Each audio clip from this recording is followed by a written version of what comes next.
নমস্কার বন্ধুরা, নিশিডাক গল্পের আড্ডায় আমি জয়দীপ আরও একবার তোমাদের সবাইকে স্বাগত জানাই। আমাদের গল্পের আড্ডায় চলছে টান টান রহস্যে পরিপূর্ণ ডিটেকটিভ থ্রিলার গল্প। সুলেখক কৃষ্ণেন্দু বন্দ্যোপাধ্যায়ের কলমে মেজর মঞ্জিত কাপুর সিরিজের গল্প শিলা শত্রু শিহরণ। আজ অন্তিম পর্ব। গল্পের প্রথম পর্বটি তোমরা যদি না শুনে থাকো তাহলে কমেন্ট বক্স আর ডেসক্রিপশন বক্সে লিঙ্ক পেয়ে যাবে, শুনে আসতে পারো। গল্পের অন্তিম পর্ব নিয়ে চলে এসেছি আজকে আমরা। কমেন্ট করে জানাবে গল্পটি কেমন লাগলো, আর হ্যাঁ, ভালো লাগলে কিন্তু সাবস্ক্রাইব করতে ভুলো না। তো চলো শুরু করা যাক আজকের রহস্য রোমাঞ্চ গল্পের আড্ডা। সুলেখক কৃষ্ণেন্দু বন্দ্যোপাধ্যায়ের কলমে মেজর সিরিজের আজকের গল্প শিলা শত্রু শিহরণ। আজ অন্তিম পর্ব।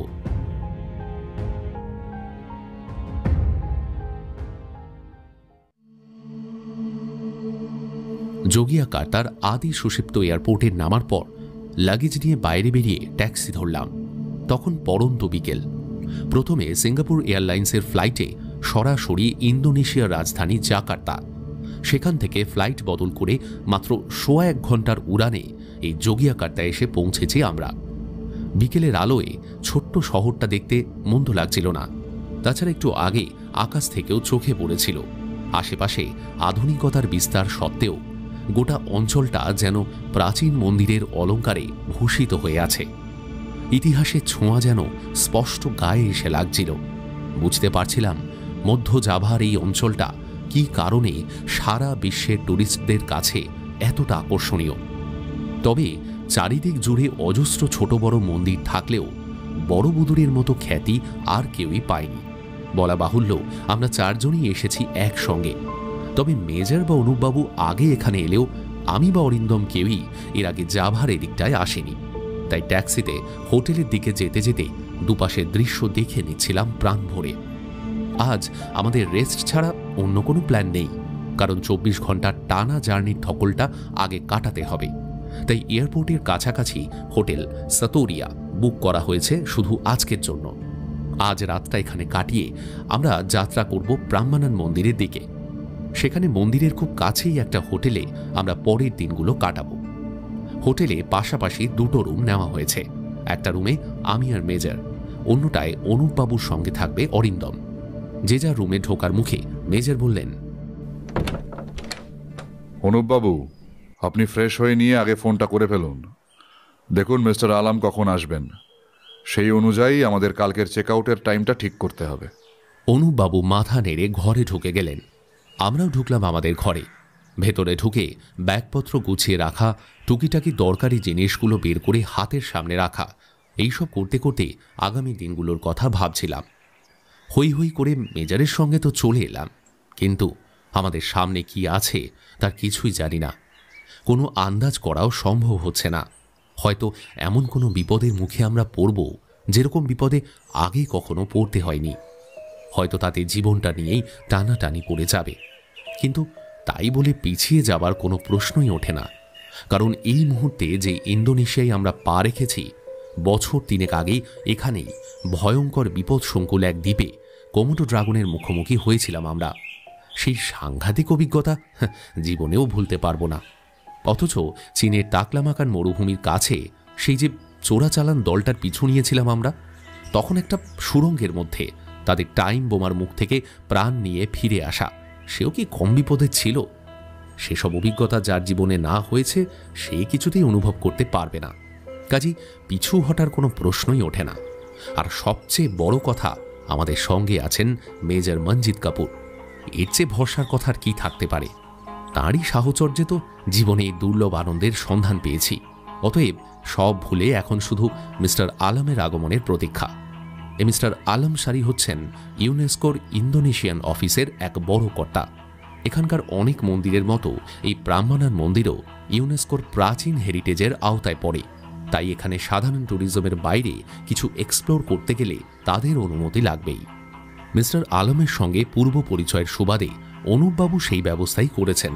শুধু তাই নয়, অনুপবাবুর কাছে সবটা শুনে মিস্টার আলম এমন ইন্টারেস্টেড হয়ে পড়েছেন যে ইউনেস্কো থেকে আমাদের জন্য একটা স্পন্সরশিপের ব্যবস্থাও করে ফেলেছেন। কথা ছিল আমরা এখানে এসে তার সঙ্গে যোগাযোগ করে নিলে তিনি হোটেলে এসে আমাদের সঙ্গে দেখা করে নেবেন। তারপর যাবতীয় ব্যবস্থা যা করার তিনিই করবেন। ইতিমধ্যে মেজারের চেঞ্জ করা হয়ে গিয়েছিল। ফ্রেশ হয়ে ওয়াশরুম থেকে বেরোতে বেরোতে বললেন, ব্রাদার, তুমিও চটপট ফ্রেশ হয়ে নাও, আমি কফি বলে দিচ্ছি। এখনকার মতো ওই টুকটাক স্ন্যাক্স দিয়ে একটু চালিয়ে নাও, কারণ আজকে ডিনারটা খুব তাড়াতাড়ি করতে হবে, কেমন? আর ডিনারে আজ তোমাদের কি খাওয়াবো জানো? হ্যাঁ, বলেই দুষ্টুমির হাসি হাসলেন। একদমই অবাক হলাম না মেজারের কথায়, কারণ মেজারের সঙ্গে কোথাও গেলে সেই জায়গার খাবারের ব্যাপারেও একটা বাড়তি অভিজ্ঞতা হয়েই যায়। তাই জিজ্ঞেস করলাম, কি মেজার, নিশ্চয়ই কোনো স্পেশাল ডিশ? ইয়েস ব্রাদার, ডিশটার নাম গিউডেগ। এর প্রধান উপাদান কি জানো? তাজা এঁচড়। আহা, অবাক হয়েও না, সারা পৃথিবী থেকে পর্যটকরা এই যোগিয়াকার্তায় ছুটে আসে কেবল দুটো জিনিসের জন্য, বড়বদুর আর এই গিউডেগ। তবে এর নানান রকম হয়, যেমন আমার পছন্দ নাসি গিউডেগ, কমপ্লিট একটা ডিশ, যেখানে ওই স্পেশাল এঁচড়ের সাথে চিকেন, ডিম, গরম ভাত সব কিছু থাকবে। তার সঙ্গে নেব গাদো গাদো, মানে ওই মিক্সড স্যালাড। কেমন জমবে বলো তো? হ্যাঁ বাপরে, শুনেই তো জিভে জল চলে আসছে মেজার। অরিন্দম তো পাগল হয়ে যাবে। তারপর কথায় কথায় রাত গড়ালো। মোটামুটি 8টা নাগাদ আমরা সদল বলে চললাম একতলার ডাইনিং রুমে। নতুন খাবারের স্বাদ নেবার লোভে জিভে জল আসছিল। একটা 4 সিটের টেবিলে গিয়ে বসলাম আমরা। অর্ডার দেওয়া হলো। নেহাত কৌতূহলের বসে মেনু কার্ডটা নিয়ে একটু চোখ বোলাচ্ছিলাম। অরিন্দম আর অনুপবাবু কি একটা নিয়ে জানি আলোচনা করছিল। হঠাৎ মেজারের চাপা গলার শব্দ। ব্রাদার, চোখ তুলে তাকালাম মেজারের দিকে। চোখে একটা ইশারা করে বললেন, শোনো, তুম করে ঘাড় ঘোরাবে না, আস্তে আস্তে ঘুরে দেখো তো, আমাদের ডান দিকের কোণের টেবিলে সবুজ সোয়েটার পরা লোকটাকে আগে কোথাও দেখেছো কিনা? খানিকটা অবাক হয়ে খুব ক্যাজুয়ালি ঘাটটা ঘোরালাম। দেখলাম একা একটা টেবিলে বসে সন্ডা মতো লোকটা ডিনার খাচ্ছে, আর মাঝে মাঝে চোখ তুলে এপাশ ওপাশ তাকাচ্ছে। একবার আমার সঙ্গেও চোখাচোখি হলো, কিন্তু না, লোকটাকে আগে দেখেছি বলে মনে পড়ছে না। মেজারকে বলতে উনি হালকা হেসে বললেন, আগে ওকে দেখেছো, কিন্তু খেয়াল করনি। দেখেছি? কোথায়? এয়ারপোর্টে। আমরা যখন বাইরে বেরিয়ে গাড়ির স্ট্যান্ডের দিকে এলাম, লোকটা একটু দূরেই দাঁড়িয়েছিল, সম্ভবত আমাদের দিকে লক্ষ্য রাখার জন্য। সর্বনাশ, তার মানে আমাদের পিছু নিয়েই ও এই হোটেলে এসে উঠেছে। মেজর জবাব দেওয়ার আগেই আমাদের খাবার এসে গেল। মেজর তখনকার মতো চুপ করে গেলেন। আধ ঘন্টার মধ্যেই ডিনার শেষ করে আমরা বেরিয়ে পড়লাম ডাইনিং হল থেকে। বেরোবার সময় আর চোখে তাকিয়ে দেখলাম সেই লোকটা টেবিলে আর নেই। খাওয়া শেষ করে কখন যেন উঠে গেছে, কিন্তু বিশ্বাস নেই, হয়তো হোটেলেই আড়াল থেকে আমাদের উপর লক্ষ্য রাখছে। চিন্তিত মন নিয়ে সকলের সঙ্গে উঠে এলাম 3 তলার ফ্লোরে। লিফট থেকে বেরোলেই একটা প্রশস্ত ল্যান্ডিং, সামনে সিঁড়ি। ল্যান্ডিং থেকে ডান দিকের করিডোর ধরে এগিয়ে আবার বাঁ দিকে ঘুরলে আমাদের ঘর দুটো পড়ে। তারপর আরও কয়েকটা ঘরের পর আরেকটা সিঁড়ি নেমে গেছে, সেটা হোটেলের পেছন দিক দিয়ে নামার একটা সিঁড়ি। কথা বলতে বলতে আমরা করিডোর ধরে এগিয়ে যেই বাঁ দিক ঘুরেছি, দূর থেকেই দেখতে পেলাম আমাদের ঘর দুটোর সামনে 2 জন লোক। অত্যন্ত সন্দেহজনকভাবে তারা দরজার সামনে দাঁড়িয়ে কি যেন করছে। দেখা মাত্রই আমরা হৈ হৈ করে উঠে দৌড়ে গেলাম সেদিকে, কিন্তু তার আগেই লোক দুটো প্রাণপণে ছুট লাগানো উল্টো দিকে। আমরা ভালোভাবে কিছু বুঝে ওঠার আগেই চোখের পলকে উধাও হয়ে গেল পেছনে সিঁড়ি দিয়ে। হাঁপাতে হাঁপাতে আমাদের দরজাগুলো দেখলাম, না, সেগুলো ঠিকই আছে, যেমন চাবি দিয়ে গিয়েছিলাম তেমনি চাবি দিয়ে বন্ধ করা। তাহলে লোকগুলো এখানে কি করছিল? দরজা খোলার চেষ্টা করছিল নাকি? আমরা এসে পড়ায় আর সময় পেল না, তাই পালিয়ে গেল। অনুপবাবু হয়তো এরকম পরিস্থিতির মুখে আগেই কখনো পড়েননি, তাই তিনি সবচেয়ে বেশি উত্তেজিত, ক্রমাগত বলে যাচ্ছিলেন, এ কি কাণ্ড, এ কি কাণ্ড! কারা ওরা? হোটেলের মধ্যেও চোর? তাহলে তো বড় বিপদ দেখছি। মেজর কাপুর, ব্যাপারটা কি বলুন তো? মেজরের ভরু কোঁচকানো। তিনি অনুপবাবুর হাতে হালকা করে একটা চাপ দিয়ে বললেন, ও কিছু না অনুপবাবু, আপনি চিন্তিত হবেন না, আমি দেখছি। আপাতত মেজর কবজি উল্টে ঘড়ি দেখলেন। রাত তেমন কিছু হয়নি। চলুন সবাই মিলে আমাদের ঘরে গিয়ে একটু বসা যাক, আমাদের সামনের কাজ নিয়ে একটু আলোচনা করে ফেলি। সবাই মিলে এসে বসলাম আমাদের রুমে। ঘুমোবার আগে হাতে অনেকটাই সময় আছে, সবে 9টা বাজে, সুতরাং কিছুক্ষণ একসঙ্গে গল্প করা যাবে। আর সন্ধেবেলা অনুপবাবু মিস্টার আলমকে ফোন করতে উনি জানিয়েছেন যে আজ নয়, কাল সকাল 10:30 নাগাদ তিনি আসবেন। সুতরাং সকাল সকাল ওঠারও তাড়া নেই। তাই মেজর চাইছিলেন এই অবসরে লিপির ধাঁধাটা নিয়ে সকলের সঙ্গে আলোচনা করতে। যদিও এর মধ্যেই মেজরকে বারবার ফোনে গুগল ঘাঁটতে দেখেছি। চোখে পড়েছে উনি প্রাম্বানান সংক্রান্ত সাইটগুলোই দেখছেন। এছাড়া ইন্দোনেশিয়ার মন্দির নিয়ে একটা বইও সঙ্গে এনেছেন তিনি। মাঝে মধ্যে তার পাতা উল্টাতেও দেখেছি তাকে। তাই কথা শুরু করলেন মেজরই। ধীরে সুস্থে পাইপে তামাক ভরে তাতে আগুন ধরিয়ে বললেন,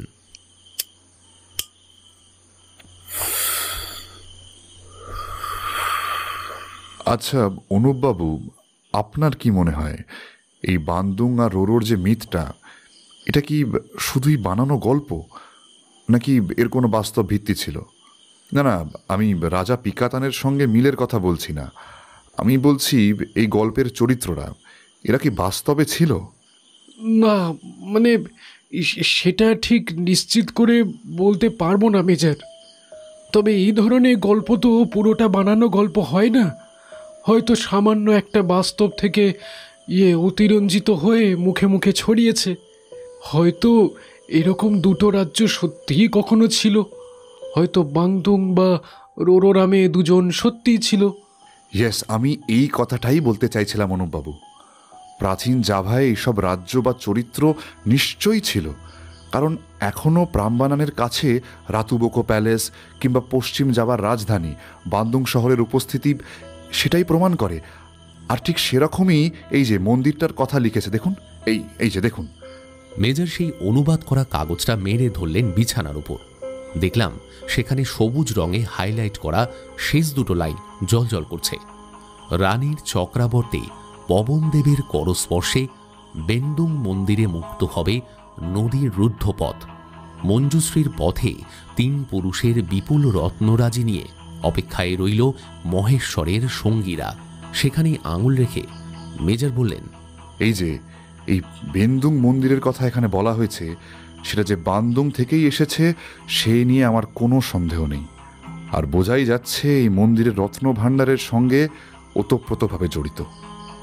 অনুপবাবু, এই কারণেই আমি সেদিন আপনাকে বলেছিলাম যে ওই মিথের সঙ্গে এই সংকেতের কোথাও একটা নিশ্চয়ই যোগ আছে। অনুপবাবু কোনো জবাব দিলেন না। তবে অরিন্দম বলল, ও, তাহলে তো এই বেন্দুং মন্দিরেই সেই গুপ্তধনটা পাওয়া যাবে, তাই না মেজর?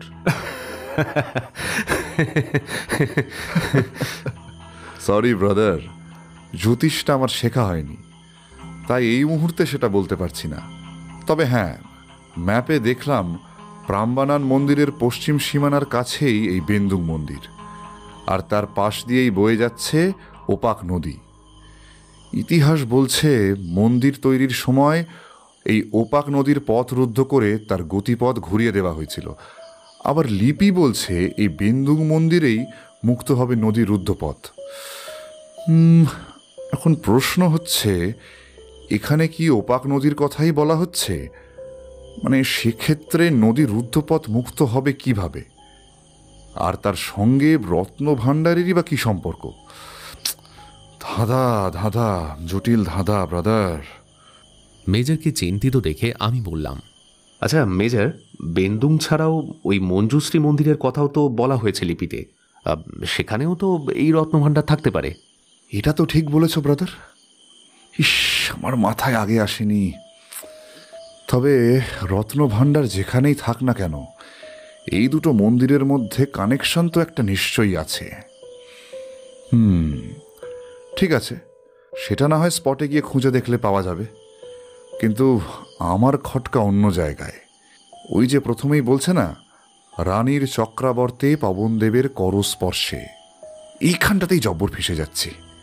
আচ্ছা অনুপবাবু, আপনি তো প্রাম্বানান মন্দিরটা ভালোভাবেই ঘুরে দেখেছেন, কোথাও কি পবনদেবের মূর্তি লক্ষ্য করেছেন? না মেজর, সেরকম কোনো মূর্তি দেখেছি বলে তো মনে পড়ছে না। তবে মন্দির জুড়ে বিভিন্ন প্যানেলে তো পুরাণ আর হিন্দু দেবদেবীদের ছবি খোদাই করা আছে। তার মধ্যে কোথাও হয়তো পবনদেবের ছবি থাকলেও থাকতে পারে। হ্যাঁ, তা ঠিক। সেটা অবশ্য ওখানে না পৌঁছলে বোঝা যাবে না, কারণ আমি প্রাম্বানানের ওয়েবসাইট ঘেঁটে দেখলাম সেখানেও এই সম্পর্কে তেমন কিছু বলা নেই। কাজেই এবার সচক্ষে দেখা ছাড়া আর কোনো উপায় নেই। কিন্তু মেজর, বলি চুপ করে গেলাম। অনেকক্ষণ থেকেই একটা কথা মনে খোঁচা মারছিল, সেটা বলবো কি বলবো না বুঝতে পারছিলাম না। অবশেষে অজান্তেই কথাটা বেরিয়ে এলো। বলছিলাম, এই যে লোকগুলো আমাদের পেছনে নজর রাখছে, এরা কারা বলুন তো? মানে কেনই বা আমাদের পিছু নিয়েছে? যদি এরাই ফেডরিককে খুন করে থাকে, তাহলে আসল শিলালিপি তো এখন এদেরই হাতে। তাহলে আমাদের ফলো করছে কেন? ব্রাদার, একটা কথা কিন্তু ভুলে যাচ্ছ। শিলালিপি হাতে পেয়ে যাওয়া মানেই কিন্তু গুপ্তধন পেয়ে যাওয়া নয়। আচ্ছা, যদি ধরেও নি সেই শিলালিপি এখন এদেরই হাতে, তাহলেও ওই ধাঁধার মানে খুঁজে বের করা কিন্তু এদের কম্য নয়। তার জন্য বিশেষ একটা মস্তিষ্কের দরকার, এবং আমি নিশ্চিত যে ইতিমধ্যে ওরাও সেটা বুঝে গেছে। আর ঠিক সেই জন্যেই ওরা আমাদের পিছনে লেগে রয়েছে। ক্লিয়ার? কিন্তু আমার তো রীতিমতো ভাবনা হচ্ছে মেজর কাপুর। আপনি নিশ্চিন্ত থাকতে পারেন অনুপবাবু, আমি থাকতে আপনার ভাবনার কোনো কারণ ঘটবে না। হ্যাঁ, আপাতত চলুন, কালকের কথা কাল ভাবা যাবে। বাঁচলাম। ক্লান্ত শরীরে কেউই আর কিছু ভাবতে পারছিলাম না। অনুপবাবু আর অরিন্দম চলে গেল তাদের ঘরে। আমিও শুরু করলাম ঘুমোনোর তোড়জোড়।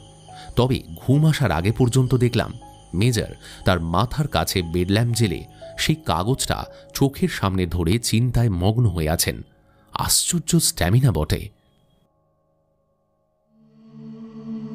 কথা মতো সকাল 10:30 এসে উপস্থিত হলেন আলমসারি, সঙ্গে আরেকজন ভদ্রলোক।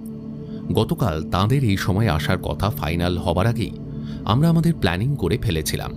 ঠিক করে রেখেছিলাম যে আজ ওদের সঙ্গে কথাবার্তা মিটে যাওয়ার পর লাঞ্চ সেরে আমরা রওনা দেব ব্রাহ্মণানের দিকে।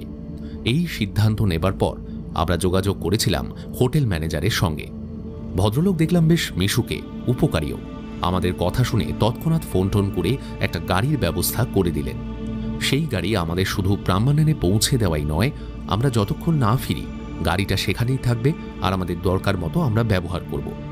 ড্রাইভারের নাম ব্যাগিও। সে তার গাড়ি নিয়ে দুপুর 2টো নাগাদ হোটেলে চলে আসবে আমাদের পিক আপ করতে। প্রাথমিক আলাপের পর মিস্টার আলম তার সঙ্গী ভদ্রলোকের সঙ্গে পরিচয় করিয়ে দিলেন। এই যে ডক্টর খাস্তগির, এর কথাই আপনাদের বলেছিলাম। ইনি হলেন লুকাস মোস্তাজা, এই অঞ্চলের একজন মস্ত বড় ব্যবসায়ী। অন্যান্য অনেক ব্যবসার সঙ্গে ওনার একটি অ্যান্টিক কেনাবেচার ব্যবসাও আছে, আর সেই সূত্রেই আমার সঙ্গে ওনার পরিচয়। গত পরশুই উনি একটা দরকারে আমার অফিসে এসেছিলেন, আর ওখানেই কথায় কথায় আপনাদের এখানে আসার কথা ওঠে। তখনই আপনাদের ওই শিলালিপি খুঁজে পাওয়ার ব্যাপারটা আমি ওনাকে বলি। আর যেহেতু ওটা এই অঞ্চলেরই প্রাচীন শিলালিপি, তাই কৌতূহল আর সামলাতে না পেরে উনি আমার সঙ্গে আসার জন্য খুব রিকোয়েস্ট করেন। আসলে শিলালিপিটা শুধুমাত্র একবার চোখের দেখা দেখতে চান উনি। Sad, sad, very sad. Mister আলমের কথা শুনে মুখে চুকচুক শব্দ করে আক্ষেপ করলেন মেজর। অনুপবাবুও জোর একটা দীর্ঘশ্বাস ফেলে আক্ষেপের ভঙ্গিতে মাথা নাড়তে লাগলেন। মিস্টার আলম আর মিস্টার লুকাস দুজনেই আমাদের মুখের ভঙ্গি দেখে অবাক। অগত্যা এই কদিন যা যা ঘটেছে মেজর সংক্ষেপে সবটা খুলে বললেন। সব ঘটনা শুনে মিস্টার আলম বললেন, এ তো খুবই আশ্চর্যের ব্যাপার। আপনারা বলছেন কেউ বা কারা এখান থেকে জার্মানিতে গিয়ে ওই পর্যটককে খুন করে শিলালিপিটা চুরি করেছে, কিন্তু এত নিশ্চিত হচ্ছেন কি করে? আপনারা তো তাদের কোনো পরিচয়ই জানেন না বলছেন। না মিস্টার আলম, এখনো পর্যন্ত জানি না বটে, তবে নানা ঘটনাচক্র থেকে এটা পরিষ্কার যে ওরা এখানকারই লোক। যেমন ধরুন, জার্মানিতে ফ্রেডরিকের মৃত্যুটা প্রথমে রহস্যজনক মনে হলেও পরে জানা গেছে যে তার ঘরে বাইরের কোনো লোক ঢুকে বলপূর্বক তার গলায় জিম্পি জিম্পির লতা জড়িয়ে দেয়। কি সর্বনাশ! জিম্পি জিম্পি! আঁতকে উঠে বললেন মিস্টার লুকাস। মেজর ঘাড় নাড়লেন। হ্যাঁ, আর তার ফলেই নিমেষের মধ্যে ওই লতার হাজার হাজার সূক্ষ্ম রোয়া ফেডরিকের গলায় ফুটে যায়।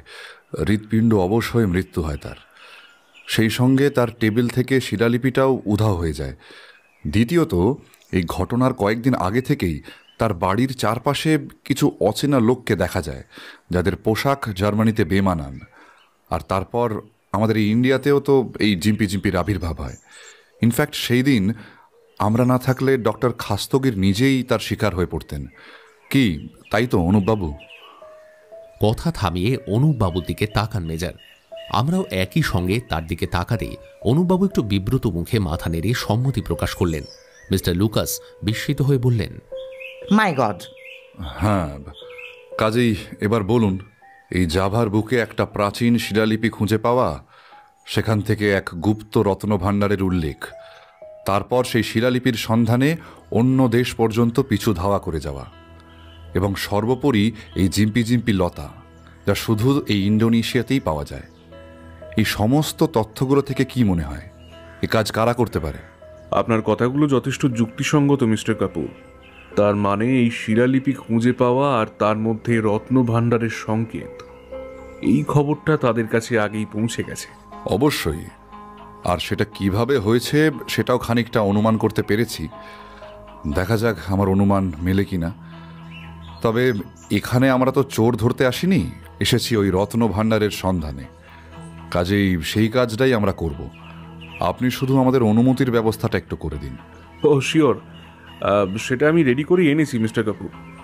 মিস্টার আলম অনুমতিপত্রটা বার করে অনুপবাবুর হাতে দিলেন, বললেন, এখানে 4 জনের কথাই বলা আছে, শুধু আপনাদের নামগুলো যথাস্থানে বসিয়ে নিতে হবে, আর আপনাদের আইডি আপনাদের সঙ্গেই রাখবেন, তাহলে আর কোনো অসুবিধা হবে না। আপনারা প্রাম্বানান কমপ্লেক্সের যেখানে ইচ্ছে যেতে পারবেন। কোথাও বাধা পেলে এই চিঠিটা দেখালেই হবে। অসংখ্য ধন্যবাদ আপনাকে মিস্টার আলম। না না, এতে ধন্যবাদের কিছু নেই, এটুকু দায়িত্ব তো নিতেই হবে। দেখুন, সাইটটা এখন আমাদের আন্ডারে। এখানে যদি পুরনো ইতিহাসের কিছু নিদর্শন আপনারা আবিষ্কার করতে পারেন, তাতে তো আমাদেরই লাভ, সেই সঙ্গে আমাদের দেশেরও। তবে এর মধ্যে ওই ক্রিমিনালদের কথাটাই আমাকে ভাবাচ্ছে। ভয় নেই মিস্টার আলম, খুব শীঘ্রই তাদের সঙ্গে মোলাকাত হবে আমাদের। তারা আমাদের দিকে নজর রেখেই চলেছে। বলেন কি মিস্টার কাপুর, মানে আপনি বলছেন এখানেও ওরা? হ্যাঁ মিস্টার আলম, আপনাকে বলতে কোনো আপত্তির কারণ দেখছি না, তবে শুনুন। এই বলে গতকাল রাতের ঘটনাটা মেজর খুলে বললেন। সেই ডিনারের সময় থেকে একটা লোকে নজর রাখতে দেখা থেকে ডিনারের পর আমাদের রুমের সামনে লোক দুটোকে পালিয়ে যেতে দেখা, সবকিছুই খুলে বললেন মেজর, কিছুই বাদ রাখলেন না। সবটা শেষ করার পর বললেন, তবে আপনি ও নিয়ে একদম চিন্তা করবেন না মিস্টার আলম, আমার এসবের অভ্যেস আছে। সেটা আমি খানিকটা জানি মিস্টার কাপুর। মিস্টার খাস্তগির আমাকে আপনার সম্বন্ধে অনেক কিছুই বলেছেন, অ্যান্ড আফটার দ্যাট আমি জানি যে আপনি একাই সব সামলাতে পারবেন। তবু বলি, এরা তো ডেঞ্জারাস লোক। যদি কোনো বিপদের সম্ভাবনা দেখা দেয়, তাহলে আমার সঙ্গে যোগাযোগ করতে কিন্তু দ্বিধাবোধ করবেন না। আমার নাম্বার তো রইলই। Thank you so much mister Alam. Major হাসি মুখে করমর্দন করলেন মিস্টার আলমের সঙ্গে। তারপর মিস্টার লুকাসের দিকে তাকাতে তিনি বললেন, একটা কথা বলি মিস্টার কাপুর, আপনি আমার নাম্বারটাও রেখে দিন। যদি কোনো সময় কোনো অসুবিধে হয়, সঙ্গে সঙ্গে ফোন করবেন। কারণ প্রথম কথা, আপনারা বিদেশি, তার উপর এরকম একটা বিপজ্জনক কাজ নিয়ে এখানে এসছেন। যে কোনো সময় আপনাদের বিপদের সম্ভাবনা, কাজেই আপনার পাশে থাকাটা আমাদের কর্তব্য। হ্যাঁ মিস্টার কাপুর, লুকাস ঠিকই বলেছেন। ওর নাম্বারটাও আপনি রেখে দিন। বলা তো যায় না কখন কি কাজে লাগে। তাছাড়া উনি এখানকার বহুদিনের পুরনো বাসিন্দা, তার উপর বনেদি ব্যবসায়ী, তাই লোকজন এক ডাকে ওকে চেনে। বাহ, বেশ, তা সে তো আমারই সৌভাগ্য মিস্টার লুকাস। বিদেশ বিভুঁইয়ে আপনার মতন একজন লোককে পাশে পেলে অনেক নিশ্চিন্তে থাকা যায়। অনেক অনেক ধন্যবাদ আপনাকে। এই বলে মেজর আমার দিকে তাকালেন। ব্রাদার, মেজরের ইঙ্গিত বুঝে আমি পকেট থেকে মোবাইলটা বার করে ওর নাম্বারটা জেনে নিয়ে সেভ করলাম। মেজর এবার মিস্টার লুকাসের দুহাত ধরে জোরে জোরে ঝাঁকালেন। তারপর দুই অতিথি উঠে দাঁড়িয়ে হাসি মুখে এগিয়ে গেলেন ঘরের দরজার দিকে। সূর্য অস্ত যাচ্ছে, পশ্চিম আকাশে অবর্ণনীয় রঙের খেলা, আর তারই নিচে এলোমেলো ধ্বংসস্তূপের মধ্যে মাথা উঁচু করে দাঁড়িয়েছিল সারিবদ্ধ মন্দিরের চূড়াগুলো। ইন্দোনেশিয়ার সবচেয়ে বড় হিন্দু মন্দির প্রাম্বানানের হাজারো বছরের প্রাচীন মন্দির শীর্ষ। দূর থেকে সেই দৃশ্য কি যে অপরূপ, না দেখলে বিশ্বাস হতো না। মেজর বাজ পাখির দৃষ্টিতে তাকিয়েছিলেন সেদিকেই। হঠাৎ বলে উঠলেন, কি অদ্ভুত না? রেগুলার শয়ে শয়ে টুরিস্ট এখানে ঘুরছে ফিরছে, অথচ কেউ জানে না এখানেই কোথাও লুকিয়ে আছে এক বিশাল রত্ন ভাণ্ডার, শতাব্দীর পর শতাব্দী ধরে। সত্যি ভাবলে আশ্চর্য হতেই হয়। আর শুধু রত্নভাণ্ডার কেন, এই শিল্প, এই স্থাপত্য, একে কোনো তুলনা হয়? হোটেলের বারান্দায় দাঁড়িয়ে আমরা দেখছিলাম আর ভাবছিলাম, 1000 বছর আগে এই অসাধারণ স্থাপত্য যারা গড়ে তুলেছিল, কি অবিশ্বাস্য তাদের শিল্পবোধ। মন্দির কম্পাউন্ডের ঠিক সামনে দিয়ে চওড়া একটা রাস্তা চলে গেছে উত্তরের দিকে। সেও মন্দির পার হয়ে আরও দূরে উল্টো দিকে সারে সারে হোটেল আর রেস্তোরাঁ। এর মধ্যেই একটা হোটেলে এসে আমরা উঠেছি একটু আগে। মিস্টার আলমে ঠিক করে দিয়েছেন হোটেলটা। চমৎকার হোটেল, বৌদ্ধ মন্দিরের ধাঁচে তৈরি এর বাইরের অংশটা, অথচ ভেতরে অত্যাধুনিক ব্যবস্থা। জিনিসপত্র ঘরে রেখে হাত মুখ ধুয়ে আমরা এসে দাঁড়িয়েছি বারান্দায়। ব্রাহ্মণান মন্দিরের চমৎকার একটা ভিউ পাওয়া যায় এখানে দাঁড়ালে। আসলে এই জায়গাটার প্রায় সব হোটেলের মুখই মন্দিরের দিকে ফেরানো, ফলে প্রত্যেকটা হোটেল থেকেই মন্দির দেখা যায়, অনেকটা সমুদ্রের বিচের ধারে থাকা হোটেলগুলোর মতোই। আমরাও তাই আসামাত্রই মন্দিরের ভিউ দেখার লোভে বেরিয়ে এসেছি সামনের বারান্দায়। দুচোখ ভরে দেখে চলেছি এই অপার্থিব সৌন্দর্য। মেজর বলে উঠলেন, অথচ দেখো, রাজা রাকাই পিকাতা নিজেও হয়তো জানতেন না তার লুকিয়ে রাখা এই সম্পদ এতদিন ধরে অধরা থাকবে। হয়তো সাময়িকভাবে সেগুলো কোনো গুপ্তস্থানে রাখতে চেয়েছিলেন, পরে দরকার মতো আবার তা বার করে নেবেন বলে। তাই একটা শিলালিপিতে তার সংকেতটুকু লিখে রেখে দিয়েছিলেন ভবিষ্যতের জন্য। কিন্তু কালের কি অমোঘ খেলা! হ্যাঁ, শিলালিপিতে সংকেত লেখা হলো, কিন্তু রাজার পরিকল্পনা সার্থক হলো না। হয়তো শিলালিপিটা অলক্ষ্যে কোথাও হারিয়ে গেল, অথবা সেই রত্নভাণ্ডার পুনরুদ্ধার করার আগেই রাজার মৃত্যু হলো। মোট কথা, সেই রত্নভাণ্ডারের হদিশ চিরদিনের মতোই সকলের অগোচরে রয়ে গেল। কিন্তু মেজর, আপনি এত নিশ্চিত হচ্ছেন কি করে যে রাজা আগেই সেসব রত্ন লুকোনো জায়গা থেকে উদ্ধার করে নেয়নি? দেখলাম অনুপবাবুও ঘাড় নেড়ে আমার কথায় সায় দিলেন। ভালো প্রশ্ন, কিন্তু তার উত্তর হচ্ছে এই যে রাজা সেই রত্ন পুনরুদ্ধার করলে হয়তো তার এই লিপির অস্তিত্বই থাকতো না। রাজা নিজেই লিপিটি নষ্ট করে ফেলতেন। কিন্তু এতদিনেও কি সেই রত্নভাণ্ডারের সন্ধান আর কেউ পায়নি? হ্যাঁ, এটাও ঠিক। হয়তো আমরা সংকেতের অর্থ বুঝে খুঁজে বের করলাম সেই জায়গাটা, কিন্তু দেখা গেল সেখানে আর কিছুই নেই, সবই ফাঁকা। তখন আমার সেটা মনে হয় না, কারণ সেরকম কিছু হলে তাই নিয়ে হইচই একটা হতোই। হ্যাঁ, যদি না কোনো চোর ডাকাত সেসব উধাও করে থাকে।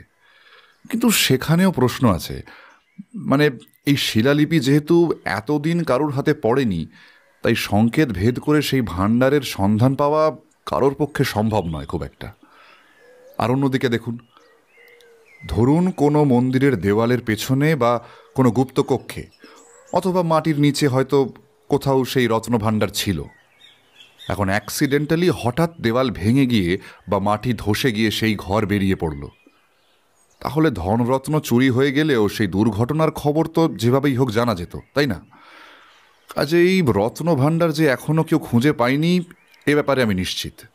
মেজরের যুক্তি শুনে খানিকটা আশ্বস্ত হলাম। আমাদের পরিশ্রম তাহলে বৃথা যাবে না। অরিন্দম এতক্ষণ মন্দির আর প্রকৃতির ল্যান্ডস্কেপ ধরে রাখছিল তার ক্যামেরায়, আর ছবি তুলতে তুলতেই নানা বিস্ময়সূচক ধ্বনি ভেসে আসছিল তার মুখ দিয়ে। এবার আমার দিকে মুখ ফিরিয়ে বলল, উফ, এক্সেলেন্ট! বুঝলি আকাশ, এখান থেকে যা দুর্দান্ত ভিউ পাচ্ছি না, মনে হচ্ছে এক্ষুনি ছুটে ওখানে চলে যাই। কিন্তু কালকে সকালের আগে তো আর ভেতরে ঢোকার উপায় নেই। হ্যাঁ, ব্যাড লাক। সে আর কি করা যাবে, আমাদের তো এসে পৌঁছতেই দেরি হয়ে গেল। অন্তত ঘণ্টাখানেক আগে এলেও একবার ঢু মারা যেত আর কি। সে তো ঠিকই, কিন্তু এই দেরির জন্য দায়ী কে, ব্রাদার? দুজনেই লজ্জায় পড়ে গেলাম। দেরির কারণটা যে কি সেটা আর আমাদের চেয়ে বেশি কে জানে। আসলে আসার পথে দেরিটা হয়েছে আমাদের জন্যই। এমনিতে আমরা ধীরে সুস্থে চারপাশ দেখতে দেখতে এসেছি। এমনকি রাস্তায় বেশ কিছু জায়গায় গাড়ি থামাতে হয়েছে অরিন্দমের জন্য। সেই সব জায়গার সিনিক বিউটি এতই অসাধারণ যে অরিন্দম গাড়ি থেকে নেমে তার ছবি না তুলে পারেনি। তার উপর আবার মাঝপথে ঘণ্টা দেড়েকের জন্য একটা অন্য রকমের ব্রেক হয়ে গেল। সেই জন্যই এত দেরি, নইলে হয়তো বিকেল 4টের মধ্যেই আমরা এসে পৌঁছে যেতাম। হলো কি, যোগিয়াকাট্টা থেকে হাইওয়ে ধরে বেশ কিছুটা আসার পর দূর থেকেই হঠাৎ চোখে পড়ে গেল রাস্তার ডান দিকে। সেখানে আকাশের বুকে প্রায় ছবির ফ্রেমের মতোই দৃশ্যপট আলো করে দাঁড়িয়ে আছে অদ্ভুত সুন্দর একটা মন্দির। দেখেই আমরা বায়না করলাম সেদিকে গাড়ি ঘোরাবার জন্য। মেজর আমাদের ছেলে মানুষই দেখে মৃদু হেসে ড্রাইভারকে সেটাই নির্দেশ দিলেন। সেদিকে যেতে যেতেই জানতে পারলাম মন্দিরটা হল কালাসান মন্দির। এই অঞ্চলের নামেই তার নাম। এই বৌদ্ধ মন্দিরটি গড়ে উঠেছিল গত 8ম শতাব্দীতে। শৈলেন্দ্র রাজবংশের এক রাজা এটি তৈরি করান বৌদ্ধ দেবী তারার মন্দির হিসেবে। মন্দিরে পৌঁছে দেখলাম দূর থেকে যা লাগছিল তার থেকেও সুন্দর এই মন্দির। কবে কোন কালে তৈরি করা হয়েছিল, অথচ এখনো কি অপূর্ব গঠনশৈলী আর কারুকার্য। মন্দির জুড়ে যেসব মূর্তি আর ভাস্কর্য আছে তার চেহারা দেখলে আপনা থেকেই মনে একটা সম্ভ্রম আর ভীতি একসঙ্গে জেগে ওঠে। ঘুরতে ঘুরতে একপাশে একটা তোরণের কাছে গিয়ে সবে মাথা তুলে তার গায়ের পাথরের কাজটা দেখছি, হঠাৎ মেজর গায়ের কাছে এসে চাপা স্বরে বলে উঠলেন, ব্রাদার, ওই দুটো লোককে খেয়াল করেছো? অবাক হয়ে মেজরের দৃষ্টি অনুসরণ করে তাকালাম। দুটো লোক, ট্যুরিস্ট বলেই মনে হয়। একজন একটু রোগা গোছের, আরেকজন বেশ গাট্টাগোট্টা, তবে দুজনেই বেশ কালো। সেই সঙ্গে পোশাক দেখে এদেশি লোক বলেই মনে হচ্ছে। বললাম, না তো মেজর, এর আগে তো দেখেছি বলে মনে হচ্ছে না। আচ্ছা, এরা সেই হোটেলের লোক দুটো নয় তো? না না, তারা নয়, লোক পাল্টে গেছে। তবে এবার থেকে একটু খেয়াল করো, কেমন? ওরা কিন্তু আমাদের ফলো করছে। কি করে বুঝলেন? উত্তরে মেজর কিছু বললেন না, শুধু আলতো করে হেসে সামনে এগিয়ে গেলেন। সেই মুহূর্তে আর কিছু না বুঝলেও পরেই ব্যাপারটা বেশ হাড়ে হাড়ি টের পেয়েছিলাম, আর মনে মনে মেজরের উপর শ্রদ্ধা আরও বেড়ে গিয়েছিল। তবে এরপরে আর উল্লেখযোগ্য তেমন কিছু ঘটেনি। মন্দির দেখা শেষ করে আমরা বেরিয়ে এসে গাড়িতে উঠেছিলাম। বাকি পথটা বারবার পেছনের দিকে নজর রেখেও বুঝতে পারিনি কোনো গাড়ি আমাদের ফলো করছে কিনা। তবে আমার সিক্স সেন্স বলছিল চোখে না দেখতে পেলেও ওরা নিশ্চয়ই আমাদের ফলো করে যাচ্ছে। তা সেই তখনকার কথাটা মেজর আবার তুলতেই খানিকটা লজ্জাই পেলাম, তাই কথা ঘুরিয়ে দেওয়ার জন্য বললাম, সে ঠিক আছে, কাল সকালেই আমরা ঢুকছি মন্দিরে। একটা রাতের জন্য আর কি এসে যায়, তাই না অরিন্দম? নিশ্চয়ই নিশ্চয়ই, তোমাদের ধৈর্য দেখে আমি অবাক হয়ে গেছি ব্রাদার। ব্রাভো! তবে এই যে তোমরা কাল সকাল পর্যন্ত অসীম ধৈর্য নিয়ে অপেক্ষা করবে, এর অনারে তো আমারও একটা কিছু গিফট দেওয়া উচিত, তাই না? চলো রুমে চলো, ঠিক 6:30 রুমে এসে যাবে সেই গিফট। সেটা কি মেজর? এই অঞ্চলের সবচেয়ে উপাদেয় স্ন্যাক্স, স্যাটে, আর তার সাথে চারকোল কফি, হাইলি ডেলিশিয়াস। আর হ্যাঁ শোনো, ম্যানেজারের সঙ্গে আমি কথা বলেছি। সৌহার্দ্য বলে সেই গাইডের সঙ্গে সে ইতিমধ্যেই যোগাযোগ করেছে। লোকটা রাত 8টা নাগাদ হোটেলে আসবে আমাদের সঙ্গে দেখা করতে। তার সঙ্গে আজকেই কথা ফাইনাল করে নিতে হবে, কেমন? তারপর কাল সকালে মন্দির খোলার পরেই আমাদের অভিযান শুরু। মেজরের অসমাপ্ত কথাটা শেষ করলাম আমি আর অরিন্দম।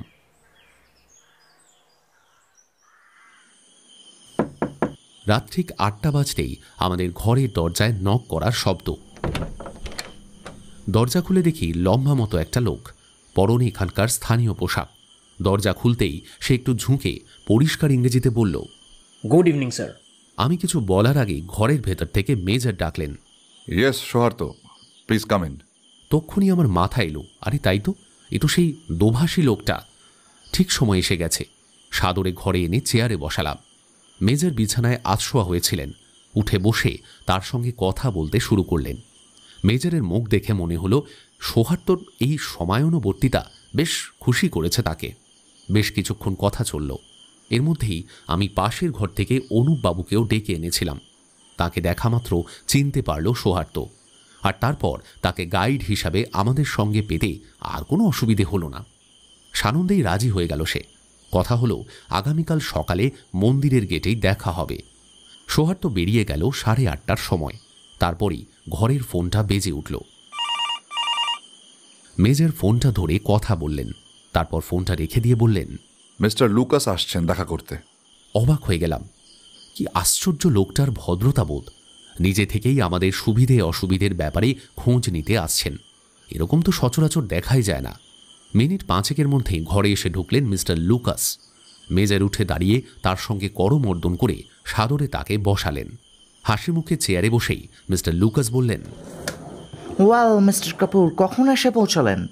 এই তো বিকেল 5টা নাগাদ।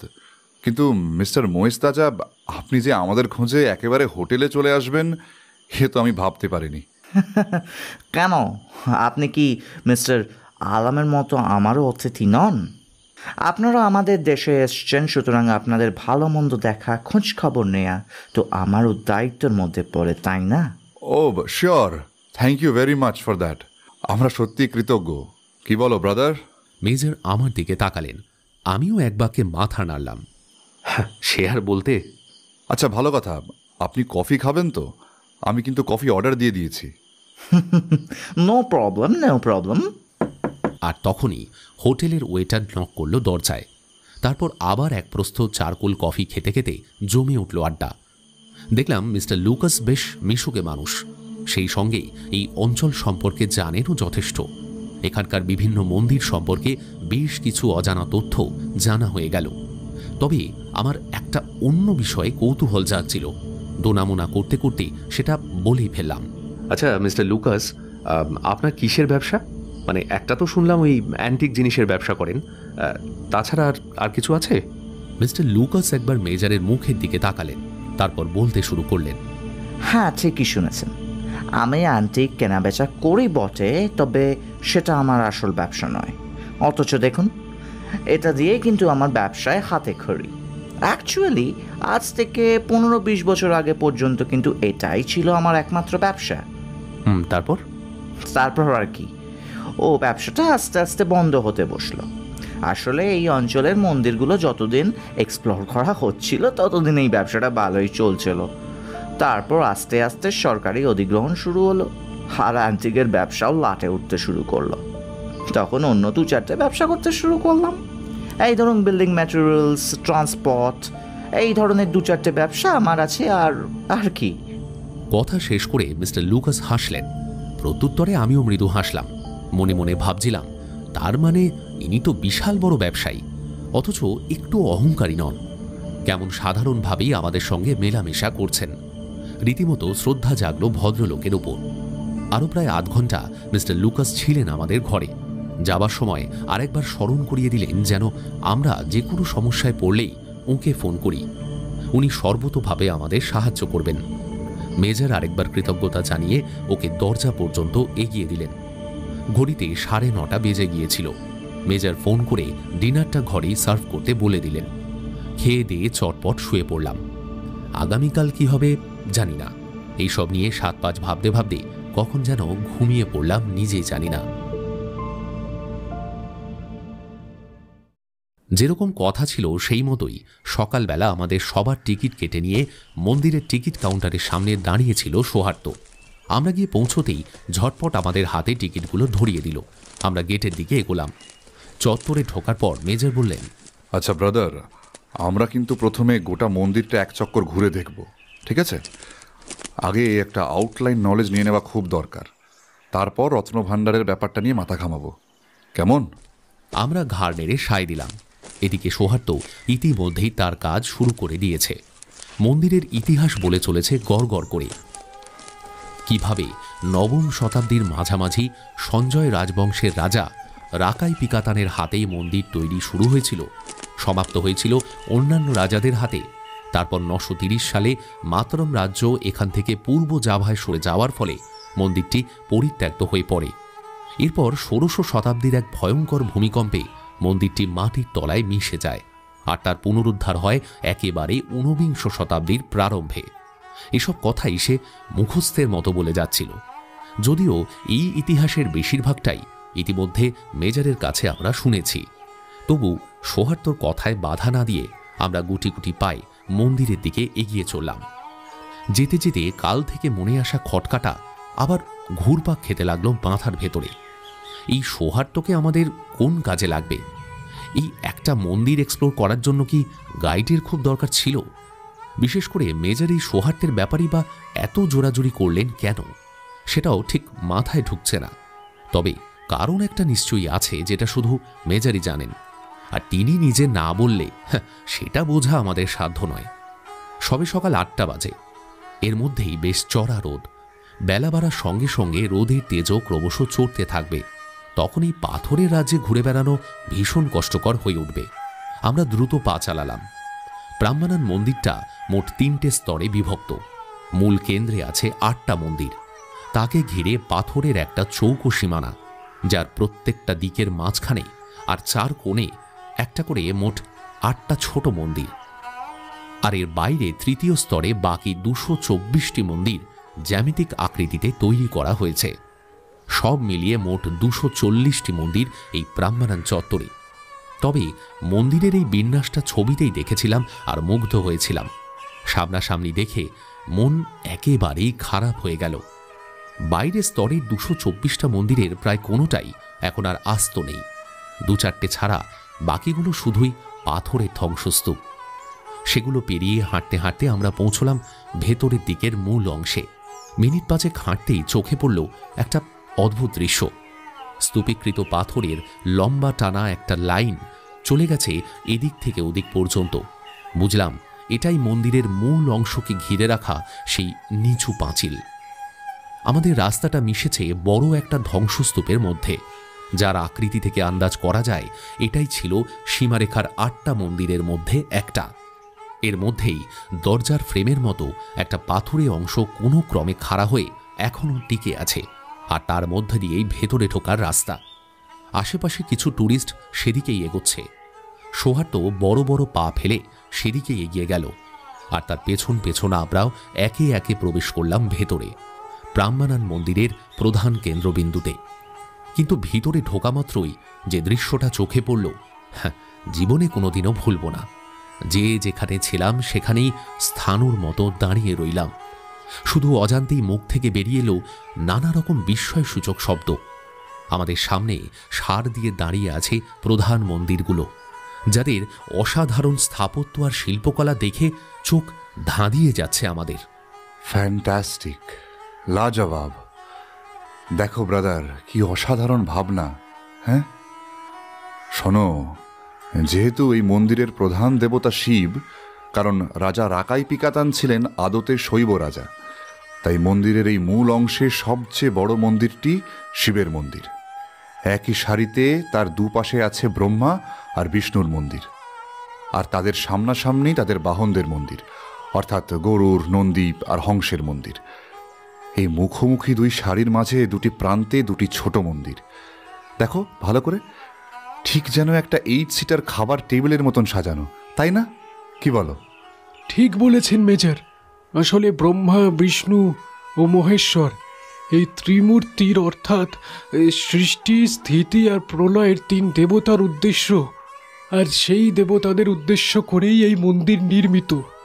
সেই সময় বৌদ্ধ ধর্মের প্রবল প্রতাপের বিরুদ্ধে হিন্দু ধর্মকে প্রাধান্য দিতেই রাজা রাকাই এই মন্দিরটি তৈরি করেন। তবে এই সঙ্গে আরেকটা তথ্য জানলে আপনারা সবাই কিন্তু অবাক হবেন। পাশের ওই শিব মন্দিরের যে মঞ্জুশ্রী মূর্তি, সেটাও আসলে ছিল এখানকার ত্রিমূর্তি, বুদ্ধ ধর্ম ও সঙ্গের মিলিত আধার, যা মিলে যায় আমাদের ত্রিমূর্তির সঙ্গে। আর এইভাবেই এক ধর্মের সঙ্গে আরেক ধর্মের কোথাও যেন মিলেমিশে একাকার হয়ে গেছে। আমরা কিছুই বলতে পারি না, শুধু চুপ করে ভাবতে থাকি গোটা ব্যাপারটা। ইতিমধ্যে পায়ে পায়ে কখন যে একেবারে ভেতরে ঢুকে এসেছি খেয়াল করিনি। হুঁশ ফিরতে দেখি বিরাট শিব মন্দিরের সামনে আমরা দাঁড়িয়ে আছি। চওড়া সিঁড়ির কয়েকটা ধাপ উঠে গিয়ে মন্দিরের ঢোকার দরজা। আমরা ধাপগুলো বেয়ে চত্বরে উঠে এলাম। তারপর দরজা দিয়ে ঢুকতে যাব, হঠাৎ দেখি মেজর থমকে দাঁড়িয়ে ভুরু কুঁচকে তাকালেন পাশের দিকে। সেদিকে তাকিয়ে দেখি একটু দূরেই সেই 2জন ট্যুরিস্ট যাদের কালাসান মন্দিরে দেখেছিলাম। তারা পাশের বিষ্ণু মন্দিরের কাছে দাঁড়িয়ে তার দেওয়ালের কারুকার্য খুঁটিয়ে খুঁটিয়ে দেখছে। আশ্চর্য, মেজর তো বলেইছিলেন যে ওরা আমাদের ফলো করছে। সত্যি তো তাই। চমকে গিয়ে মেজরের দিকে তাকাতেই তিনি ফিসফিস করে বললেন, দেখেছো ব্রাদার? হ্যাঁ, দেখেছি তো বটেই, চিনতেও পেরেছি। কিন্তু উত্তেজনায় আর রাগে মেজরের কথার কোনো উত্তর না দিয়ে লোক দুটোকে দেখছিলাম। আশ্চর্য সাহস লোক দুটোর। ওরা কি বুঝতে পারেনি যে আমরা ওদের খেয়াল করেছি, নাকি এতটাই বুকের পাটা যে আমরা ওদের নোটিস করেছি বুঝেও বুক ফুলিয়ে আমাদের আশেপাশে ঘুরে বেড়াচ্ছে? কারা ওরা? ওরাই কি সেই লোক বা তাদের দলের লোক যারা সব সময় সব জায়গায় আমাদের নজরে রেখে চলেছে? ফেডরিক কি এদের হাতেই খুন হয়েছেন? এবার কি আমাদের উপরও নেমে আসবে বিপদের খাড়া? মেজর কিন্তু ভাবলেশীন, শান্ত গলায় বললেন, don't worry, let us do our job. হ্যাঁ, শুধু চোখ কানটা একটু খোলা রেখো। চলো ভেতরে ঢোকা যাক। প্রায় 3 ঘন্টা হয়ে গেল আমরা ঘুরে বেড়াচ্ছি এই মন্দির থেকে সেই মন্দির। একে একে শিবের মন্দির থেকে বিষ্ণু আর ব্রহ্মার মন্দির, এমনকি বাহনদের মন্দিরগুলো ঘোরা হয়ে গেছে আমাদের। কিন্তু আমরা যা চাইছি তার কোনো সন্ধান এখনো পর্যন্ত পাইনি। আসলে শিবের মন্দির ছাড়া বাকি মন্দিরগুলোয় তেমন কিছুই নেই। শুধু যার নামে মন্দির সেই দেবতা কিংবা বাহনের একটি করে মূর্তি আছে সেখানে প্রধান দ্রষ্টব্য। আর উত্তর দক্ষিণ 2 প্রান্তে প্রহরীর মতো দাঁড়িয়ে থাকা যে ছোট মন্দির দুটো, সেখানে কোনো মূর্তিই নেই। মন্দিরগুলো ফাঁকা পড়ে আছে। অনুপবাবুর কাছে জানা গেল ঐতিহাসিকদের মতে সেই 2টি মন্দির নাকি আসলে লক্ষ্মী আর সরস্বতীর মন্দির ছিল। তবে এর মধ্যে ব্যতিক্রম হল মহাদেবের মন্দিরটি। প্রকাণ্ড সেই মন্দিরের মধ্যে 5টি আলাদা ঘর, যার মাঝের গর্ভগৃহে মহাদেবের বিরাট মূর্তি। আর সেই ঘরের চারিদিকে আরও 4টে ঘর। পূর্ব দিকের ঘরে কোনো মূর্তি নেই, সেটা গর্ভগৃহে প্রবেশের রাস্তা। বাকি 3টি ঘরের একটিতে ঋষি অগস্ত্য, একটিতে গণেশ আর একটিতে সেই বিখ্যাত দুর্গা মূর্তি, যা রানী প্রমোদাবর্ধিনীর আদলে তৈরি।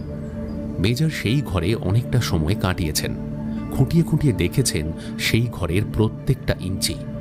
আমরা শুধু বিভোর হয়ে দেখছিলাম সেই মূর্তিটা।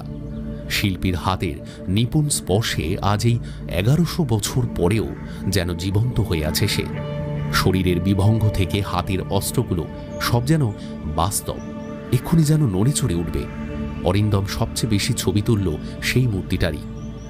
সবগুলো মন্দির দেখার পর ক্লান্ত হয়ে আমরা বাইরের প্রাঙ্গণে এসে একটা গাছের ছায়ায় বসলাম। মেজরের মুখ দেখে মনে হচ্ছিল তিনি বেশ হতাশ হয়ে পড়েছেন, আর সেটা হবারই কথা, কারণ সমস্ত জায়গাটা তন্ন তন্ন করে দেখার পরেও ওই লিপির সংকেতের সঙ্গে মেলে এমন কিছুই খুঁজে পাইনি আমরা। অরিন্দম আর অনুপবাবু কিছু একটা নিয়ে আলোচনা করছিলেন। সৌহার্দ্য একটু দূরে দাঁড়িয়ে কার সঙ্গে জানি ফোনে কথা বলছে। দেখলাম মেজর তার পকেট থেকে সেই লিপির কাগজটা বার করে চোখ বোলাতে লাগলেন। তারপর একবার অস্ফুট স্বরে বলে উঠলেন, রানীর চক্রাবর্তে পবনদেবের করস্পর্শ। কিন্তু কোথায় পবনদেব? কোথায় তার মূর্তি? সত্যিই তাই, কোনো মন্দিরেই পবনদেবের কোনো মূর্তি নেই। এমনকি মন্দিরগুলোর ভেতরে কিংবা বাইরে দেওয়ালের গায়ে গায়ে খোদাই করা যেসব ছবি আমরা সেগুলো খুঁটিয়ে দেখেছি, সেখানেও প্রধানত রামায়ণের ঘটনাবলী আর কিছু কিছু হিন্দু দেবদেবীর ছবি, কিন্তু তার মধ্যে পবনদেবের কোনো ছবি নেই। তাহলে কি রত্নভাণ্ডার শেষ পর্যন্ত অধরাই থেকে যাবে? মানসিকভাবে বিধ্বস্ত লাগছিল, আর তখনই চমকে উঠলাম সেই লোক দুটোকে দেখে। এর মধ্যে ঘুরতে ঘুরতে আরও 2-একবার চোখে পড়েছে তাদের, আর প্রত্যেকবারই তারা সাধারণ ট্যুরিস্টদের মতোই চলাফেরা করেছে। মেজর হুঁশিয়ারি না দিলে হয়তো তাদের খেয়ালও করতে পারতাম না, কিন্তু এখন এই ফাঁকা প্রাঙ্গণেও তাদের এদিকেই আসার দরকার পড়ল।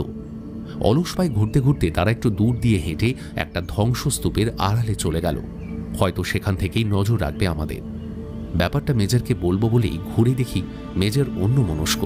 সেই ভুরু কুঁচকে 2 আঙুলে কপালের রক চেপে ধরে তাকিয়ে আছেন হাতের কাগজের দিকে, বিড়বিড় করছেন খালি, বেন্দুং মন্দিরে নদীর রুদ্ধ পথ, বেন্দুং মন্দিরে নদীর। বলতে বলতে মুখ তুলে তাকালেন, দ্রুত এপাশ ওপাশ তাকিয়ে বললেন, আচ্ছা, সৌহার্দ্য কোথায়? সৌহার্দ্য? আমি আঙুল তুলে দেখালাম। মেজর এক লাফে উঠে দাঁড়িয়ে একবার সৌহার্দ্যর নাম ধরে চেঁচিয়ে ডাকলেন, তারপরেই বললেন, ব্রাদার, আমাদের এক্ষুনি বেন্দুং মন্দিরে যেতে হবে। মনে হচ্ছে এতক্ষণে একটা ছোট্ট আলোর রেখা দেখতে পাচ্ছি, তবে সেটা মরিচিকা কিনা সেটা ওখানে গেলে বোঝা যাবে। উঠে পড়ো, কুইক। বেন্দুং মন্দিরটা পশ্চিম দিকে, শিব মন্দিরের পিছন দিয়ে ঘুরে অনেকটা যেতে হবে। মাথার উপর রোদও প্রচণ্ড চড়া, কিন্তু আর কোনো উপায় নেই। সৌহার্দ্য দেখানো পথ ধরে যেতে যেতে মেজর প্রশ্ন করলেন, আচ্ছা অনুপবাবু, ওই সেউ মন্দিরটা কোন দিকে পড়বে? অনুপবাবুর আগেই জবাব দিল সৌহার্দ্য। উত্তর দিকে হাতটা দেখিয়ে বলল, ওইদিকে সাহেব। আপনারা কি ক্যান্ডি সেউতে যাবেন? তাহলে ওই বাউন্ডারির ভেতর থেকেই একটা শর্টকাট রাস্তা আছে ওখানে যাবার।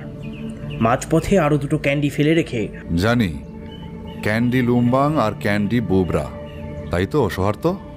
অবাক চোখে মেজরের দিকে তাকিয়ে সৌহার্দ্য ঘাড় নাড়ল। হ্যাঁ সাহেব।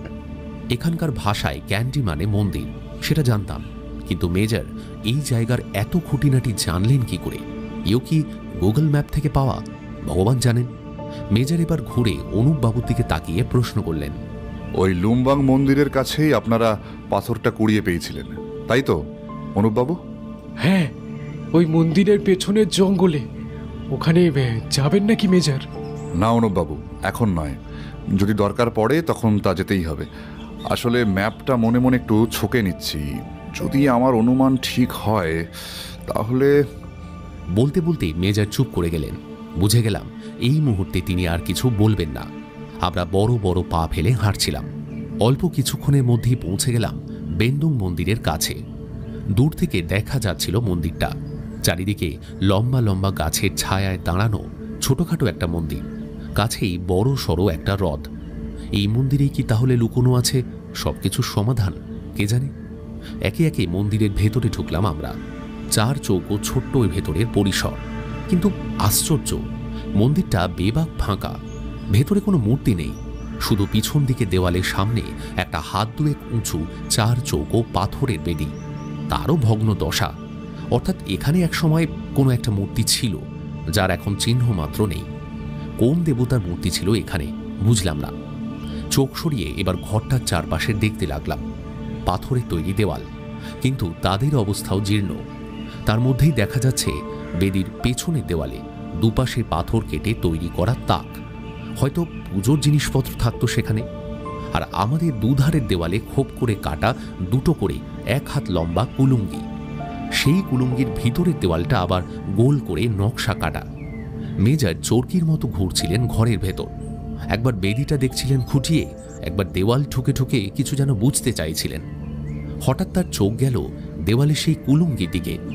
সঙ্গে সঙ্গে লাফিয়ে এসে হুমড়ি খেয়ে পড়লেন একটা কুলুঙ্গির দিকে। তীব্র চোখে সেদিকে কিছুক্ষণ তাকিয়ে চলে গেলেন পাশের কুলুঙ্গির দিকে। তারপর উল্টো দিকের দেওয়ালের 2টো কুলুঙ্গিও সেই একই রকমভাবে দেখতে লাগলেন। তার 2 ভুরুর মাঝে ভাঁজ, চোখে চিন্তার রেখা। নিজের ঠোঁটটা কামড়ে ধরেছেন। আমরা হতভম্ব। কি করছেন মেজর? পাথরের ফাঁকা কুলুঙ্গির ভেতর কি এত দেখার আছে? ভাবতে ভাবতেই দেখি মেজর সোজা হয়ে দাঁড়িয়েছেন, 2 চোখে আলোর ঝলকানি। বিদ্যুতের মতো আমাদের দিকে ঘুরে দাঁড়িয়ে বললেন, let us move to Shiv mandir, এক্ষুনি। প্রায় ছুটতে ছুটতে আমরা ফিরে যাচ্ছিলাম সেই শিব মন্দিরের দিকে। মেজর হনহন করে হাঁটছেন, তার সঙ্গে পাল্লাই দিতে পারছি না। অনুপবাবু পিছিয়ে পড়েছেন, তাই সৌহার্দ্যকে তার সঙ্গে আসতে বলে আমরা এগিয়ে যাচ্ছি। কিন্তু কেন যাচ্ছি সেটা এখনো পর্যন্ত জানি না। মিনিট 10 মধ্যেই আমরা হাজির হয়ে গেলাম শিব মন্দিরের সামনে। সিঁড়িগুলো টপকে টপকে উঠে মেজর ঢুকে পড়লেন মন্দিরের ভেতর। পেছনে আমরা। কোনো দিকে না তাকিয়ে সোজা সেই দুর্গা মূর্তির ঘরে। পাথরের বেদির উপর দাঁড়ানো মূর্তিটার দিকে তাকিয়ে মেজর জোরে জোরে শ্বাস নিতে লাগলেন। আমরাও হাঁপিয়ে পড়েছিলাম, প্রায় দম শেষ। মেজরকে প্রশ্ন করতে যাব তার আগেই মেজর বলতে শুরু করলেন, দেখো ব্রাদার, আদ্যিকালের এক রাজার বুদ্ধিমত্তার দৌড়টা একবার দেখো। তখন বিজ্ঞান এত উন্নত হয়নি, যোগাযোগের সহজ রাস্তাও ছিল না, আর ডিজিটাল দুনিয়া তো স্বপ্ন।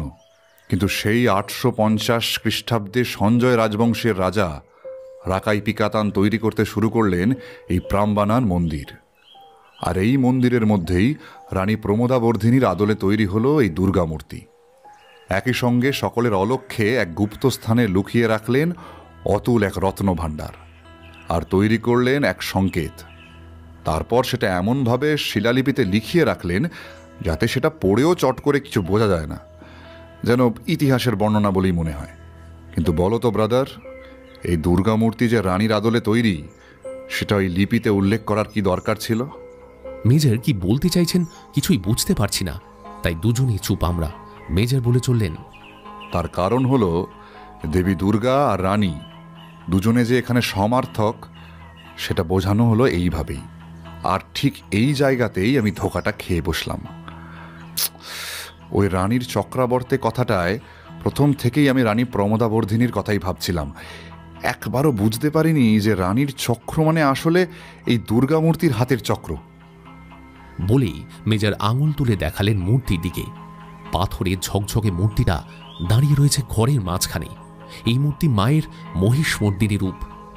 বিভিন্ন হাতে ধরা আছে চিরপরিচিত অস্ত্রগুলো। পায়ের তলায় একটা মহিষের দেহ, তার বাঁ হাতের মুঠোয় অসুরের চুলের মুঠি। মায়ের ডান দিকের সবচেয়ে ওপরের হাতে শোভা পাচ্ছে সেই চক্র, নিকষ কালো পাথরের একটা গোল বৃত্ত, যার ঠিক মাঝখানে একটা ছিদ্র করা, তার ভেতরে কোনাকুনি দুটো ডান্ডা। এখন আমার অঙ্ক যদি ভুল না হয়। বলতে বলতেই মেজর এগিয়ে গেলেন মূর্তির দিকে। তারপরেই অবাক হয়ে দেখলাম মূর্তির বেদিটার উপর টপ করে উঠে দাঁড়ালেন মেজর, আর দেবীর হাতের সেই পাথরের চক্রটা ধরে নাড়ানোর চেষ্টা করতে লাগলেন। সর্বনাশ! ভাগ্যে সেই মুহূর্তে ঘরের ভেতরে কোনো টুরিস্ট নেই, কিন্তু আশেপাশে তো সিকিউরিটি ঘুরছে। যদি দেখতে পায় ঝামেলায় পড়ে যাব আমরা। যদিও স্পেশাল পারমিশন আছে আমাদের, কিন্তু সেটা তো আমরা দেখাইনি। ভাবতে ভাবতেই মেজর চিৎকার করে উঠলেন, ইউরেকা! ইউরেকা! আমরা দুজনেই হতবাক হয়ে দেখি সেই চক্রটা, সেই পাথরের চক্রটা কিভাবে যেন খুলে চলে এসেছে মেজরের হাতে। অবাক বিস্ময় দুজনে এগিয়ে যাচ্ছিলাম।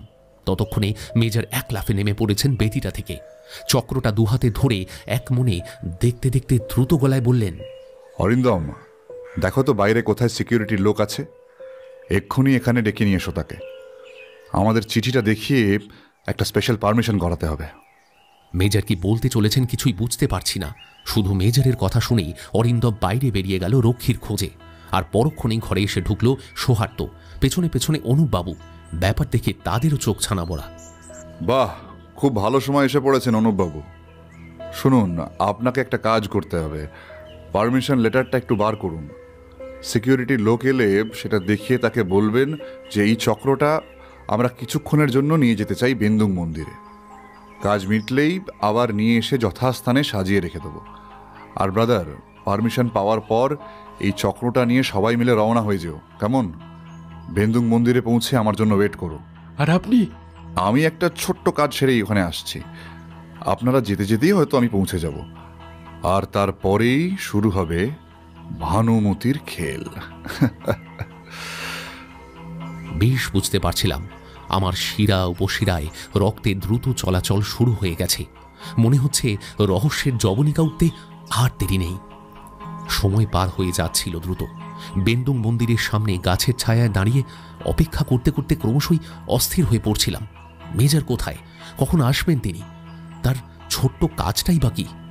আর এই চক্রটা, এটাই কি তাহলে সেই রত্নভাণ্ডারের চাবিকাঠি? মেজর কি তাহলে সংকেতের রহস্য উদ্ধার করে ফেলেছেন?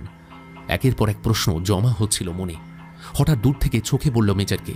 ধ্বংসস্তূপের মাঝখান দিয়ে এদিক ওদিক দেখতে দেখতে মেজর এদিকেই আসছেন। দেখেই চাঙ্গা হয়ে উঠলাম আমরা। দ্রুত পায়ে কাছে এসেই মেজর বললেন, কই চক্রটা কই? ব্যাগ থেকে চক্রটা বার করতেই সেদিকে এক ঝলক তাকিয়ে মেজর বললেন, বেশ, এবার চলো মন্দিরের ভেতরে যাওয়া যাক।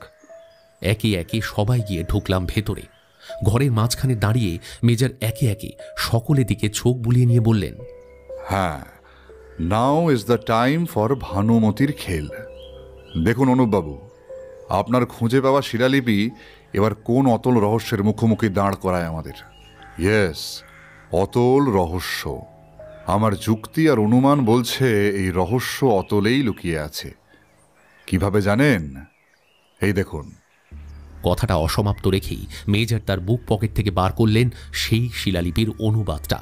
তারপর সেটা খুলে ধরে বললেন, দেখো, আমরা সবাই জানি এই লিপিতে কি লেখা আছে। প্রথম অনুচ্ছেদে রাজা রাকাই পিকাতানের জীবনের ঘটনা, দ্বিতীয় অনুচ্ছেদে এই মন্দির সংক্রান্ত ইতিহাস, আর তৃতীয় অনুচ্ছেদটি হল রাজা পিকাতানের গুপ্ত রত্নভাণ্ডারের সংকেত। এখন এই সংকেতের প্রথমেই সেই দুর্গামূর্তির কথা, যার সঙ্গে রানীর সাদৃশ্য অত্যন্ত চালাকি করে জানিয়ে দেওয়া হয়েছে। আর এর পরেই আসছে সেই আসল সংকেত বাক্য, রানীর চক্রাবর্তে পবন দেবের করস্পর্শে বেন্দুং মন্দিরে মুক্ত হবে নদীর রুদ্ধপথ। এখন এই রানীর চক্রটি তো এই মুহূর্তে আমাদের হাতে, আর বিন্দু মন্দিরেই আমরা দাঁড়িয়ে আছি, কিন্তু পবনদেব, তার তো দেখা পাওয়া যায়নি। তাহলে আমরা নিশ্চুপ হয়ে গেছি, জানি এর উত্তর মেজারই দেবেন। হ্যাঁ, এইখানেই রয়েছে একটা মস্ত বুদ্ধির খেলা। আচ্ছা অনুপবাবু, আপনি তো ইতিহাসের অধ্যাপক, মানে বিশ্বের প্রায় সমস্ত প্রাচীন সভ্যতার কথাই আপনার নখদর্পণে। বলুন তো দেখি, পৃথিবীর সেই সব প্রাচীন সভ্যতায়, মানে মিশর, চীন বা গ্রিসে, বিশেষত ইজিপ্টে যেসব গুপ্ত প্রকোষ্ঠের খবর পাওয়া গেছে, সেগুলো খোলা বা বন্ধ করার জন্যে সাধারণত কোন ধরনের টেকনোলজি ব্যবহার করা হতো? কেন মেজর?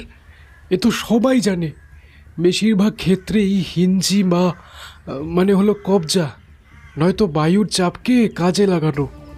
ইয়েস ইয়েস ইয়েস অনুপবাবু, রাইট ইউ আর, বায়ুর চাপ। এবার ব্রাদার অরিন্দম, তুমি বলো দেখি, আমাদের হিন্দু দেবতা বরুণদেব যেমন বৃষ্টির দেবতা, তেমনি পবনদেব কিসের দেবতা? কেন বায়ুর দেবতা? কথাটা বলি স্থির হয়ে গেল অরিন্দম, আর আমারও মাথার মধ্যে একটা তড়িৎ প্রবাহ হয়ে গেল, যেন একটা অদ্ভুত সম্ভাবনায় তোলপাড় হতে থাকলো মনের ভেতর। তার মানে মেজর মাথা নাড়তে নাড়তে বললেন, হ্যাঁ, বায়ুর দেবতা। আর সেই কারণেই তার মূর্তি বা ছবি না থাকলেও তার করস্পর্শ আমরা পাব। পবনদেব বায়ুর মাধ্যমেই আমাদের কাছে দেখা দেবেন। তবে তার আগে চাই রানীর চক্র। কথা বলতে বলতেই মেজর কাগজটা পকেটে ঢুকিয়ে আমার দিকে হাত বাড়িয়েছেন। তার হাতে চক্রটা দিতেই মেজর সেটা দুহাতে ধরে একবার ভালো করে ঘুরিয়ে ফিরিয়ে দেখলেন, তারপর ঠোঁটের কোণে হেসে বললেন, দেখো ব্রাদার, এই সেই রানীর চক্র। দেখতে অতি সামান্য, পাথরের একটা গোল রিং, ভেতরে কোনাকুনি দুটো ডান্ডা, আর রিংয়ের বাইরের দিকে ছাড়া ছাড়া করে কয়েকটি ডুমো ডুমো পাথরের কান উঠে আছে। কিন্তু এই সামান্য জিনিসটাই নিমেষের মধ্যে কি অসামান্য হয়ে উঠতে পারে জানো? আর সেটা হতে পারে এই কুলুঙ্গির সাহায্যে। কুলুঙ্গি? হ্যাঁ অনুপবাবু, কুলুঙ্গি। এই যে দুদিকের দেওয়ালে দুটো করে মোট 4টে কুলুঙ্গি আছে, এগুলো দেখছেন ভালো করে? শুধু অনুপবাবু কেন, আমরাও তো দেখেছি, কিন্তু সেরকম কিছু অসাধারণ ব্যাপার তো চোখে পড়েনি। হ্যাঁ, মেজর হঠাৎ উল্লসিত হয়ে উঠেছিলেন সেটা লক্ষ্য করেছিলাম, কিন্তু মেজর এগিয়ে যান দেওয়ালের দিকে, আমরাও গেলাম।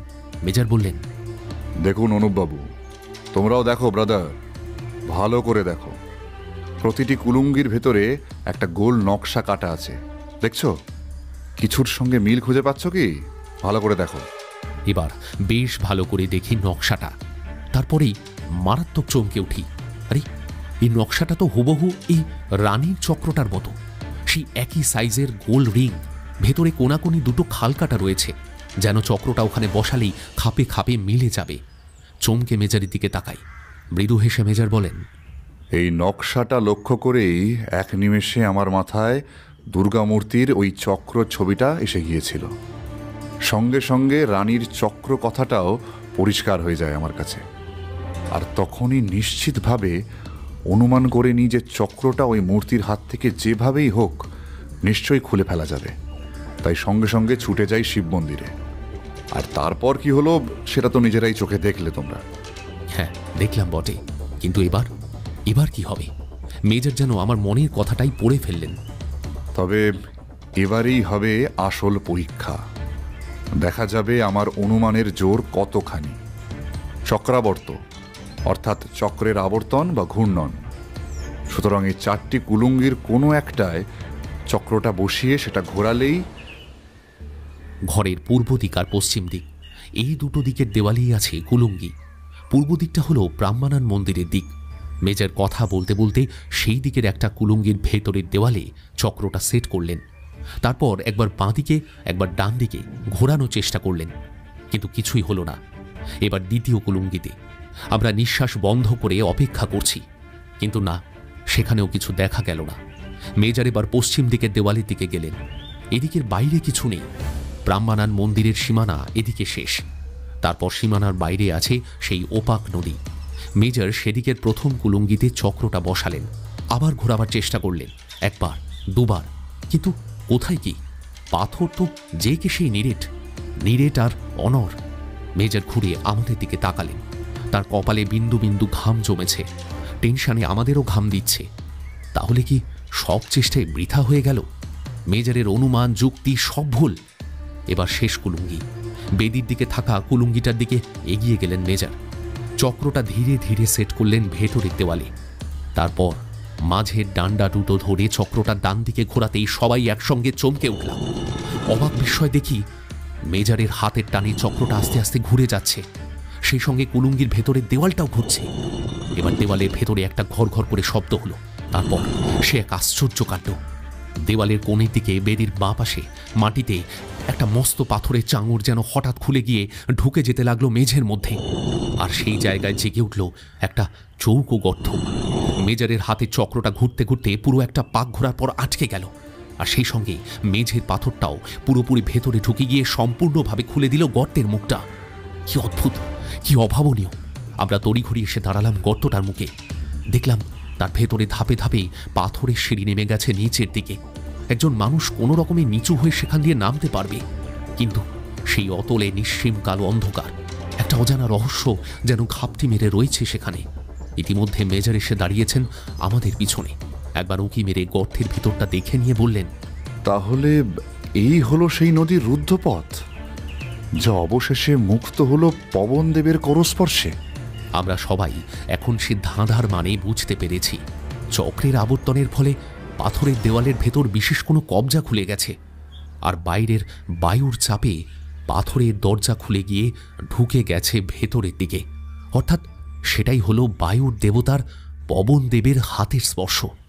তাহলে এখন বোঝা যাচ্ছে যে নদীর রুদ্ধপথ বলতে ওই ওপাক নদীর কথাই বলা হয়েছে, কারণ এই মন্দিরের বাইরে পশ্চিম দিকেই একটু দূর গিয়ে ওপাক নদী বয়ে যাচ্ছে। আর তাই এই গুপ্ত সুড়ঙ্গটা পূর্ব দিকের দেওয়ালে নয়, তৈরি হয়েছে পশ্চিম দিকের দেওয়ালের নিচে। অর্থাৎ এ থেকে এটাও আন্দাজ করা যায় যে এই জায়গাতেই নদীর গতিপথ রুদ্ধ করে দিয়ে নদীটাকে অন্যদিকে প্রবাহিত করানো হয়েছিল। তাই লিপিতে বলা হয়েছিল নদীর রুদ্ধপথের কথা, যা অবশেষে মুক্ত হলো আমাদের হাতে। কিন্তু আর বিশ্লেষণের সময় নেই, এবার শুধু কাজ। মেজর হঠাৎ ব্যস্ত হয়ে উঠে আমার দিকে ফিরলেন। ব্রাদার, সঙ্গে টর্চটা নিয়েছো তো? মাথা নেড়ে হ্যাঁ বললাম। অরিন্দমার অনুপবাবুও সঙ্গে একটা করে টর্চ আছে। মেজর এবার সৌহার্দ্যর দিকে তাকালেন। সে তো বিস্ময়ে হাঁ হয়ে আছে। তার এতদিনের গাইড জীবনে সে বোধহয় এমন আশ্চর্য ঘটনা কখনো দেখেনি। অথচ একটু আগেও দেখেছি আমাদের বাংলা কথাবার্তা বুঝতে না পেরে সে বেচারা এক মনে ফোন নিয়ে খুটখাট করছিল। কিন্তু সুড়ঙ্গ খোলা থেকেই সেসব তার মাথায় উঠে গেছে। এখন আমাদের মতোই সেও টর্চ বার করে হাতে নিল। তারপরেই দেখলাম মেজরের আশ্চর্য দূরদর্শিতা। ব্যাগ থেকে গোটা পাঁচেক মাস্ক বার করে আমাদের হাতে দিলেন। তারপর একটা শিশি থেকে কি একটা কেমিক্যাল ঢেলে দিলেন মাস্কগুলোয়। সুড়ঙ্গের ভেতরে বহুকালের জমে থাকা বদ্ধ আর দূষিত বাতাসের বিরুদ্ধে লড়াই করার উপকরণ। আমরা মাস্কগুলো পরে হাতে টর্চ নিয়ে প্রস্তুত হলাম সুড়ঙ্গের ভেতরে নামবার জন্য। আগে আগে মেজর, তার পেছনে একে একে আমরা নামছি। খুব সাবধানে একটা একটা করে সিঁড়ি বেয়ে প্রায় উবু হয়ে বসে নামছি আমরা। যত নামছি অন্ধকার ততই ঘন হচ্ছে। মাস্ক ভেদ করে যেন বহুকালের তীব্র একটা ভ্যাপসা গন্ধ নাকে এসে লাগছে। সেই সঙ্গে অজানাই সুড়ঙ্গের ভেতর কোথাও কোন বিপদ লুকিয়ে আছে সেটাও জানা নেই। শুধু হাতের জ্বলন্ত টর্চগুলোই এখন আমাদের একমাত্র ভরসা। প্রায় 30টা সিঁড়ি বেয়ে নামার পরে একটা চওড়া মতো জায়গায় এসে সোজা হয়ে দাঁড়ালাম। চারিদিকে টর্চের আলো ঘুরিয়ে দেখতে লাগলাম। প্রায় 8 ফুট বাই 10 ফুট একটা চৌকো ঘরে দাঁড়িয়ে আছি আমরা। সামনে তার বাঁ পাশে নিরেট পাথরের দেওয়াল, শুধু ডান দিকের দেওয়ালে একটা চওড়া গলি। তার মানে এবার ওই গলি ধরেই আমাদের এগোতে হবে। গলিটা বেশ চওড়া আর হাইটে মানুষ সমান, তাই এবার স্বচ্ছন্দে হাঁটা যাবে। আর গলিপথে হাঁটার জন্য সুন্দর ব্যবস্থাও করা আছে। গলির দুধারের দেওয়ালে টাঙানো আছে 2টি মশাল। সেদিকেই এগোতে যাব, কিন্তু মেজরকে দেখে থমকে গেলাম। মেজর সেই গলিটার দিকে ভুরু কুঁচকে তাকিয়ে আছেন। একবার সিঁড়ির দিকে, আরেকবার মাথা ছাদের দিকে তাকালেন। তারপর প্রায় লাফিয়ে উঠে উৎফুল্ল স্বরে বললেন, ওয়ান্ডারফুল, ওয়ান্ডারফুল। এতক্ষণে পুরো কনফিডেন্সটা ফিরে পেলাম, আর আমার মনে বিন্দু মাত্র দ্বিধা নেই। আমরা সবাই মুখ চাওয়াচাওয়ি করছি। মেজর নিজেই বলে উঠলেন, দেখো ব্রাদার, আমরা মন্দিরের ভেতর থেকে পশ্চিম দিকে মুখ করে সিঁড়ি দিয়ে নামছিলাম। অর্থাৎ আমাদের সামনের দিকে ছিল ওপাক নদী, কিন্তু এবার আমাদের যেতে হবে ডান দিকে, অর্থাৎ আমাদের রাস্তাটা হয়ে গেল উত্তরমুখ। আর সেদিকে কি আছে জানো? সেইউ মন্দির। তার মানেটা কি হয় বুঝতে পারছো ব্রাদার? আরে সাবাস! ওই শিব মন্দিরের আরেক নাম তো মঞ্জুশ্রী। তার মানে এবার আমরা মঞ্জুশ্রীর পথে যাব। আর লিপির ভাষা সেখানেই তো 3 পুরুষের সম্পদ, অর্থাৎ আমরা একেবারে সঠিক পথেই এগোচ্ছি। মেজর ঘাড় নাড়লেন, তারপর লম্বা লম্বা পায়ে এগোলেন গলিটার দিকে। আমরা উত্তেজিত। রত্নভাণ্ডারের এত কাছে এসে গেছি ভেবে মনের ভেতরটা ছটফট করছে। মশাল দুটো জ্বালিয়ে একে একে ঢুকে পড়লাম গলিটার ভেতর। হাঁটছি তো হাঁটছি, গলি আর শেষ হয় না। মাটির তলা দিয়ে কোথায় কত দূরে যাচ্ছি তার যেন আর হিসেব রাখতে পারছি না। শুধু বুঝতে পারছিলাম গলিটা যেতে যেতে ক্রমশই ডান দিকে বাঁকছে, অর্থাৎ ক্রমে উত্তর পূর্ব দিকে আমরা চলেছি। আর তাতেই আমাদের হিসেব পুরোপুরি মিলে যাচ্ছে, কারণ মাটির উপরে ম্যাপ অনুযায়ী ঠিক ওদিকেই পড়বে মঞ্জুশ্রী মন্দিরটা। আর ভুল করে অন্যদিকে চলে যাওয়ার কোনো সম্ভাবনা নেই, কারণ রাস্তাই একটাই। এর মধ্যে মেজর একবার দাঁড়িয়ে পড়েছিলেন, চাপা গলায় বললেন, সম্ভবত সেইউ মন্দিরের খুব কাছাকাছি চলে এসেছি আমরা। আর তার একটু পরেই হঠাৎ করে গলিটা শেষ হয়ে একটা ফাঁকা জায়গায় এসে পড়লাম আমরা। যেন হাঁপ ছেড়ে বাঁচলাম। মাথার উপর অনেকটা ফাঁকা, দমবন্ধ ব্যাপারটা আর নেই। টর্চ ঘুরিয়ে চারিদিকে আলো ফেলে দেখা গেল এদিক ওদিক বেশ কিছু পাথরের ধ্বংসস্তূপ এলোমেলো ছড়ানো। আর সেই ছড়ানো ছিটানো পাথরগুলোর মধ্যেই এপাশ ওপাশে চারিদিকে রাস্তা চলে গেছে। সর্বনাশ! এ আবার কি গোলক ধাঁধা! তাহলে সেই রত্নভাণ্ডারের খোঁজ আমরা পাবো কি করে? এত রাস্তার মধ্যে কোন রাস্তায় গেলে সেখানে পৌঁছবো? শুধু চারপাশে রাস্তাগুলো ধরে একটু আধটু এগিয়ে দেখার চেষ্টা করে আবার ফিরে এলাম আগের জায়গায়। কোনো দিকে কোনো দিশা দেখা গেল না। হতাশ হয়ে পড়ছিলাম। এত দূর আসার পর বিফল হয়ে ফিরে যেতে হবে। মেজর চুপ করে দাঁড়িয়ে কি যেন চিন্তা করছিলেন। তারপর ভালো করে টর্চ ফেলে ফেলে ধ্বংসস্তূপটা দেখতে দেখতে হঠাৎ তার মুখে আলো ফুটে উঠল। বললেন, চিন্তা নেই, চিন্তা নেই ব্রাদার, আমরা রত্ন ভাণ্ডারের সামনে পৌঁছে গেছি, আর সেটা আমরা পাবই। কি করে মেজর? আর এই ধ্বংসস্তূপটাই বা কিসের? সেটা বোধহয় খানিকটা আন্দাজ করতে পেরেছি, তবে আমি শিওর গুপ্ত ভাণ্ডার তৈরির সময় এটা ছিল না। কালের প্রকোপে এর সৃষ্টি হয়েছে। কাজেই আমাদের ঠান্ডা মাথায় খুঁজে দেখতে হবে মূল রাস্তাটা কোথায় এবং কিভাবে ছিল। চলো চলো, সেটাই খোঁজা যাক। মেজরের পরামর্শে আমরা ফিরে এসে গলির মুখে দাঁড়ালাম। তারপর সেই গলির সোজাসুজি হাঁটতে শুরু করলাম। মাঝে যেসব পাথরের স্তূপ পড়ল সেগুলো ডিঙিয়ে কখনো পাথর সরিয়ে আমরা একেবারে গলির সোজা চললাম। আর এইভাবে কিছু দূর যাবার পর ধ্বংসস্তূপের মধ্যেই চোখে পড়ল পাথরের একটা ভাঙাচোরা ঘর। তার সামনের দিকে দেওয়ালটা ভেঙে চুরে খসে পড়েছে, আর তার মধ্যে দিয়ে দেখা যাচ্ছে ভেতরে বড় বড় কয়েকটা আদ্যিকালের সিন্দুক। আমরা সবাই একসঙ্গে লাফিয়ে চিৎকার করে উঠলাম, হুররে হুররে! হুররে! তারপর পাথর টপকে টপকে দৌড় লাগালাম সেই ঘরের দিকে। কিন্তু ঘরে পা রাখা মাত্রই একটা দৃশ্য দেখে আমার শরীর হিম হয়ে গেল। পাগুলো থরথর করে কাঁপতে লাগলো আমাদের। মশালের জোরালো আলোয় স্পষ্ট দেখা যাচ্ছে মানুষের সারা পেয়ে একসঙ্গে ঘরের বিভিন্ন দিক থেকে ফনা উঁচু করে দাঁড়িয়ে উঠেছে 3-3টে কাল কেউটে। কিভাবে সময় কাটছিল বুঝতে পারছিলাম না। নিজের হৃৎপিণ্ডের শব্দও যেন নিজেই শুনতে পাচ্ছিলাম। কিন্তু এইসব সময় মেজরের ক্যারিসমা এর আগেও দেখেছি, এখনও আরেকবার দেখলাম। নিমেষের মধ্যে তার হাতে উঠে এসেছে রিভলভার। পরপর দুটো ফায়ারিংয়ের শব্দ, সেই সঙ্গে মেজরের চিৎকার, পালাও পালাও সবাই পালাও! হুড়মুড় করে বেরিয়ে আস্তে আস্তে শুধু চোখে পড়েছিল দুটো সাপ নেতিয়ে পড়েছে মাটিতে, আর একটা সাপ ফনা গুটিয়ে সরসর করে চলে যাচ্ছে ঘরের দেওয়ালের ফাঁক দিয়ে। প্রায় মিনিট 15 পরে একটু ধাতস্থ হলাম। আমাদের মধ্যে অনুপবাবুই একটু বেশি ধাক্কা খেয়েছেন। মেজর তাকে একটা ট্যাবলেট দিয়ে বললেন, এটা খেয়ে নিন অনুপবাবু, এনার্জিটা ফিরে আসবে।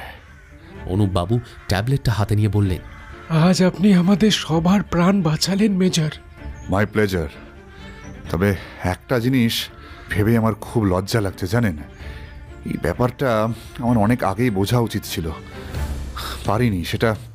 সেটা আমারই অক্ষমতা।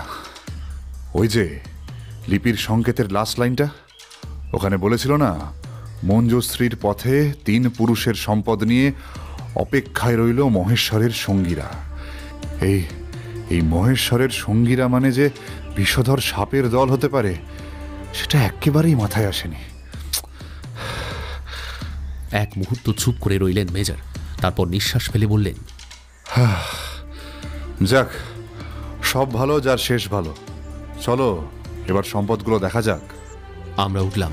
মেজর ঘরে ঢোকার আগে আরেকবার ফায়ার করলেন। আমরাও মাটিতে বেশ করে পাথর ঠোকাঠুকি করলাম, আর কোনো সাপ থাকলে বেরিয়ে যাবে, কিন্তু না। এগিয়ে গেলাম ঘরের ভেতর। মোট 4টে সিন্দুক, কিন্তু কোনো সিন্দুকেই তালা দেওয়া নেই, না হলে আবার তালা ভাঙতে হতো।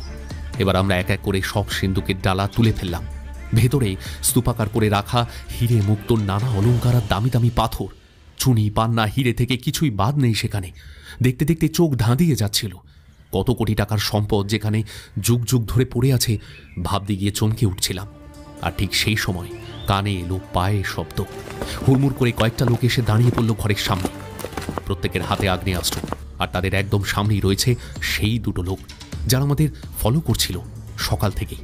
ওরা বন্দুক উঁচিয়ে ইশারা করতেই আমরা ধীর পায়ে ঘরের বাইরে বেরিয়ে এলাম। বুঝতে অসুবিধে হচ্ছিল না এই দলটাই আমাদের সেই অজানা শত্রু। এরাই ফেডরিককে মেরেছে।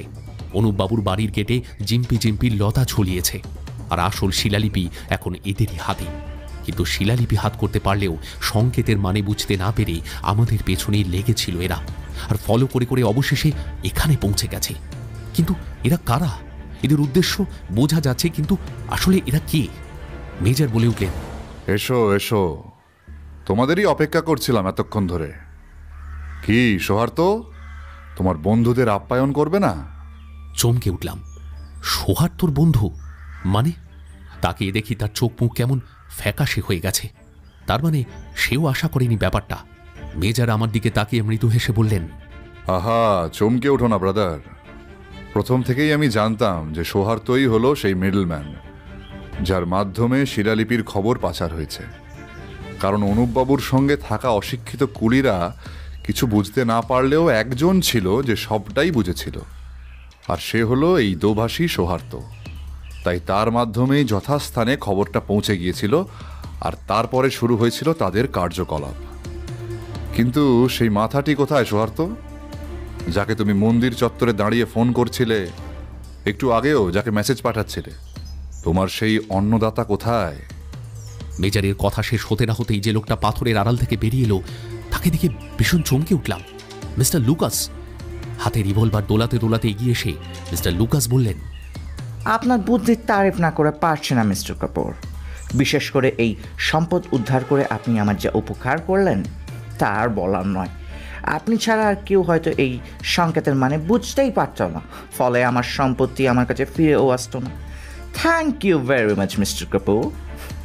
আপনার সম্পত্তি মানে? এই রত্ন ভাণ্ডারে আমারই সম্পূর্ণ অধিকার মিস্টার কাপুর। আমার সম্পূর্ণ পরিচয় জানতে পারলে আশা করি আপনিও সেটা অস্বীকার করতে পারবেন না। মানেটা কি? মানে হলো আমি আসলে রাজা রাকাই পিকাটনের বংশধর। আমার পুরো নাম হলো লুকাস রাকাই মোয়েস্তাজা। আশ্চর্য! আমরা অবাক হয়ে ভদ্রলোককে দেখছি, কিন্তু মেজর অন্য ধাতুতে গড়া। চট করে তাকে অবাক করা যায় না। তিনি একইভাবে গম্ভীর মুখে বললেন, বেশ, সেটা না হয় বোঝা গেল, কিন্তু সেই অধিকারে কোনো ক্রাইম করাটা কি সভ্য সমাজ মেনে নেবে মিস্টার মোয়েস্তাজা? একটা লোককে মার্ডার করানো, অন্য একজনকে হত্যার চেষ্টা, আর শিলালিপি চুরি, এগুলো তো ক্রাইমের আওতায় পড়ে, তাই না? আর তাছাড়া আপনি তো জানেন প্রাচীন সম্পত্তি আর কারো ব্যক্তিগত অধিকারের আওতায় পড়ে না, সরকারি সম্পত্তি বলেই গণ্য করা হয়। তাই আপনার কি মনে হয় সেগুলো দখল করাও কি সরকার মেনে নেবে? সরকার জানতে পারলে তবে তো এসব প্রশ্ন আসবে মিস্টার কাপুর। আপনাদের শরীর তো এখানেই মাটির তলায় পড়ে থাকবে আরও হাজার হাজার বছর, আর আমরা স্রেফ ধনরত্নগুলো বার করে নিয়ে চলে যাব। আর তারপর না না না না না মিস্টার মোয়েস্তাজা, আপনি যতটা সহজ ভাবছেন কাজটা অতটাও সহজ নয়। কারণ খবরটা অলরেডি তারা পেয়ে গেছে। পেছনে তাকিয়ে দেখুন। চমকে উঠে পেছনে মুখ ফেরালো লুকাস আর তার সঙ্গীরা। বিভিন্ন পাথরের আড়াল থেকে বেরিয়ে আসছে ইন্দোনেশিয়ান পুলিশ। সঙ্গে মিস্টার আলম সিরি। মিস্টার লুকাস চমকে উঠে বললেন, একই, এরা খবর পেল কি করে? আমরাও সেটাই ভাবছি বুঝতে পেরে মেজর ঘাড় ঘুরিয়ে আমাদের দিকে তাকালেন। তার মুখে যুদ্ধ জয়ের হাসি। মনে আছে ব্রাদার, চক্রটা পাওয়ার পর তোমাদের বেন্দুং মন্দিরে পাঠিয়ে দিয়ে আমি একটা ছোট্ট কাজ সারতে গিয়েছিলাম। সেটাই হলো এই কাজ, মিস্টার আলমের সঙ্গে যোগাযোগ করা। সেটা তো আর সোহার্তর সামনে করা যেত না, তাই না? ততক্ষণে পুলিশের দলটা আস্তে আস্তে চারপাশ ঘিরে ফেলেছে, এগিয়ে আসছে নিমেষের মধ্যে। এলোপাথারি গুলি ছুটতে ছুটতে যে যেদিকে পারল পালানোর চেষ্টা করল। দুটো লোক ধ্বংসস্তূপের দিকে পালাচ্ছিল, তাদেরও একজন আর্তনাদ করতে করতে লুটিয়ে পড়ল। পাথরের আড়ালে থাকা একটা কালকেউটে তার পায়ে ছবল মেরেছে। আরেকজন ধরা পড়ে গেল পুলিশের হাতে। মিস্টার লুকাসের হাতে ইতিমধ্যে উঠে এসেছে গ্রেনেড। তিনি একটা গ্রেনেড ছুঁড়ে দিলেন পুলিশ দলটাকে, আরেকটা আমাদের দিকে। কিন্তু তার আগেই আমরা ঘরের সামনে থেকে সরে এসেছি। গ্রেনেডটা ভয়ঙ্কর শব্দ করে ফেটে উঠল, আর তারপরেই বুঝলাম সর্বনাশ হয়ে গেছে। ঘরটার মাথার উপর থেকে একের পর এক পাথরের চাই খসে পড়তে লাগলো ভয়ঙ্কর শব্দ করে। আস্তে আস্তে চারপাশ থেকে ভেঙে পড়া পাথরের ধ্বংসস্তূপে আবার চাপা পড়ে গেল সেই রত্নভাণ্ডার। ইতিমধ্যে প্রায় সবাই ধরা পড়ে গেছে, এমনকি সৌহার্দ্যকেও অ্যারেস্ট করলো পুলিশ। হিংস্র আক্রোশে মিস্টার লুকাস মেজরের দিকে তাকিয়ে বললেন, এর বদলা আমি কিন্তু নেব মিস্টার কাপুর। আপনি জানেন না আমার হাত বহুত লম্বা। সে আমি জানি মিস্টার মোয়েস্তাজা, কিন্তু কি জানেন, আমার রক্তটা একটু অন্যরকম। আজীবন অন্যায়ের বিরুদ্ধে আমি লড়াই করে এসেছি, কাজেই আমাকে আপনি ভয় দেখাতে পারবেন না। মিস্টার আলম এতক্ষণে এগিয়ে এসে বললেন, কিন্তু মিস্টার কাপুর, রত্নভাণ্ডার তো চাপা পড়ে গেল, সেটার কি গতি হবে? সেটার ভার নেবে ইউনেস্কো, আর সেটার ক্ষেত্রে আপনারই অবদান থাকবে মিস্টার আলম। আপনি একটা মস্ত বড় কাজ পেয়ে গেলেন, রত্নভাণ্ডার উদ্ধার। তবে এর চেয়েও বেশি ইন্টারেস্টিং একটা খবর আপনাকে দিতে পারি, যেটা ইতিহাস বদলে দেবে নতুন করে। অনুপবাবু, সেই 1000 মন্দির তৈরির কাহিনীটা নিয়ে আপনার মনে খটকা ছিল, তাই না? যার জন্য প্রায় 2 মাস ধরে আপনি এই অঞ্চলের প্রত্যেকটি ইঞ্চি খুঁজে চলেছিলেন। এমনকি রাজা পিকাতানের শিলালিপিতে তার কথা লেখা থাকলেও আপনার বিশ্বাস হয়নি। ওই দেখুন, মঞ্জুশ্রী মন্দিরের খুঁজে না পাওয়া বাকি 750 মন্দির পড়ে আছে আমাদের চোখের সামনে। মেজর আঙুল তুলে দেখালেন চারপাশে ছড়িয়ে থাকা ধ্বংসস্তূপের দিকে। সম্ভবত 16 শতাব্দীর সেই ভয়ঙ্কর ভূমিকম্পে এই মন্দিরগুলো চিরতরে চাপা পড়ে গেছে মাটির নিচে। ফলে 1000 মন্দির তৈরির গল্প মিথ হয়ে রয়ে গেছে লোকের মুখে মুখে। মিস্টার আলম, এবার আপনার কাজ হবে এই সমস্ত মন্দির আবার খুঁড়ে বের করে তা রেনোভেট করে পৃথিবীর দর্শকদের কাছে তুলে ধরা। কেমন? Great great thanks mister Kapoor. আমাদের দেশের জন্য ভারতবর্ষের একজন মানুষের অবদান আমরা চিরকাল মনে রাখব।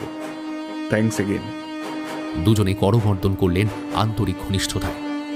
ভাবছিলাম, পৃথিবীর 2 দেশের 2টি মানুষ পরস্পরের প্রতি কি এক শ্রদ্ধাজনিত আকর্ষণে এইভাবে বাঁধা পড়ে গেলেন বরাবরের মতো। এই হলো মানুষের সভ্যতা আর সংস্কৃতির অবদান। মানব সভ্যতা এইভাবেই এগিয়ে যাবে তার চলার পথে, পেছনে রয়ে যাবে শুধু ইতিহাস। পুলিশ ইতিমধ্যে সবাইকে অ্যারেস্ট করে নিয়ে চলে গেছে। সুরঙ্গের মধ্যে এখন শুধু ঘোরাফেরা করছে ইতিহাসের চাপা দীর্ঘশ্বাস।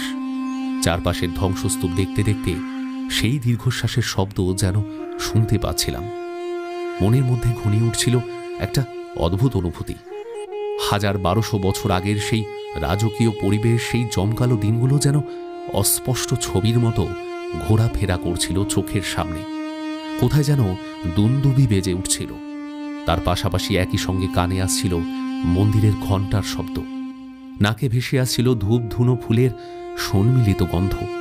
যেন ক্রমশই হারিয়ে যাচ্ছিলাম একটা ঘোরের মধ্যে। অরিন্দম আমার নাম ধরে ডাকতে হুঁশ ফিরল। বুঝলাম এবার ফেরার সময় হয়েছে। প্রাচীন ইতিহাসের এই কাহিনীকে পিছনে ফেলে এবার আমাদের এগিয়ে যেতে হবে নতুন পথে, অন্য কোনো রহস্যের সন্ধানে। কোনো কথা না বলে নীরবে এগিয়ে চললাম ফেরার পথে। মেজর মঞ্জিত কাপুরের এবারের অভিযান আজকে এখানেই শেষ। কেমন লাগলো অবশ্যই কিন্তু কমেন্ট করে জানাবে। আর হ্যাঁ, ভালো লাগলে কিন্তু আমাদের চ্যানেলটিকে সাবস্ক্রাইব করতে ভুলো না। তো চলো, দেখা হচ্ছে খুব শিগগিরই নতুন কোনো রহস্য রোমাঞ্চ গল্প নিয়ে। আজকের মতো এ পর্যন্তই। ভালো থেকো সকলে।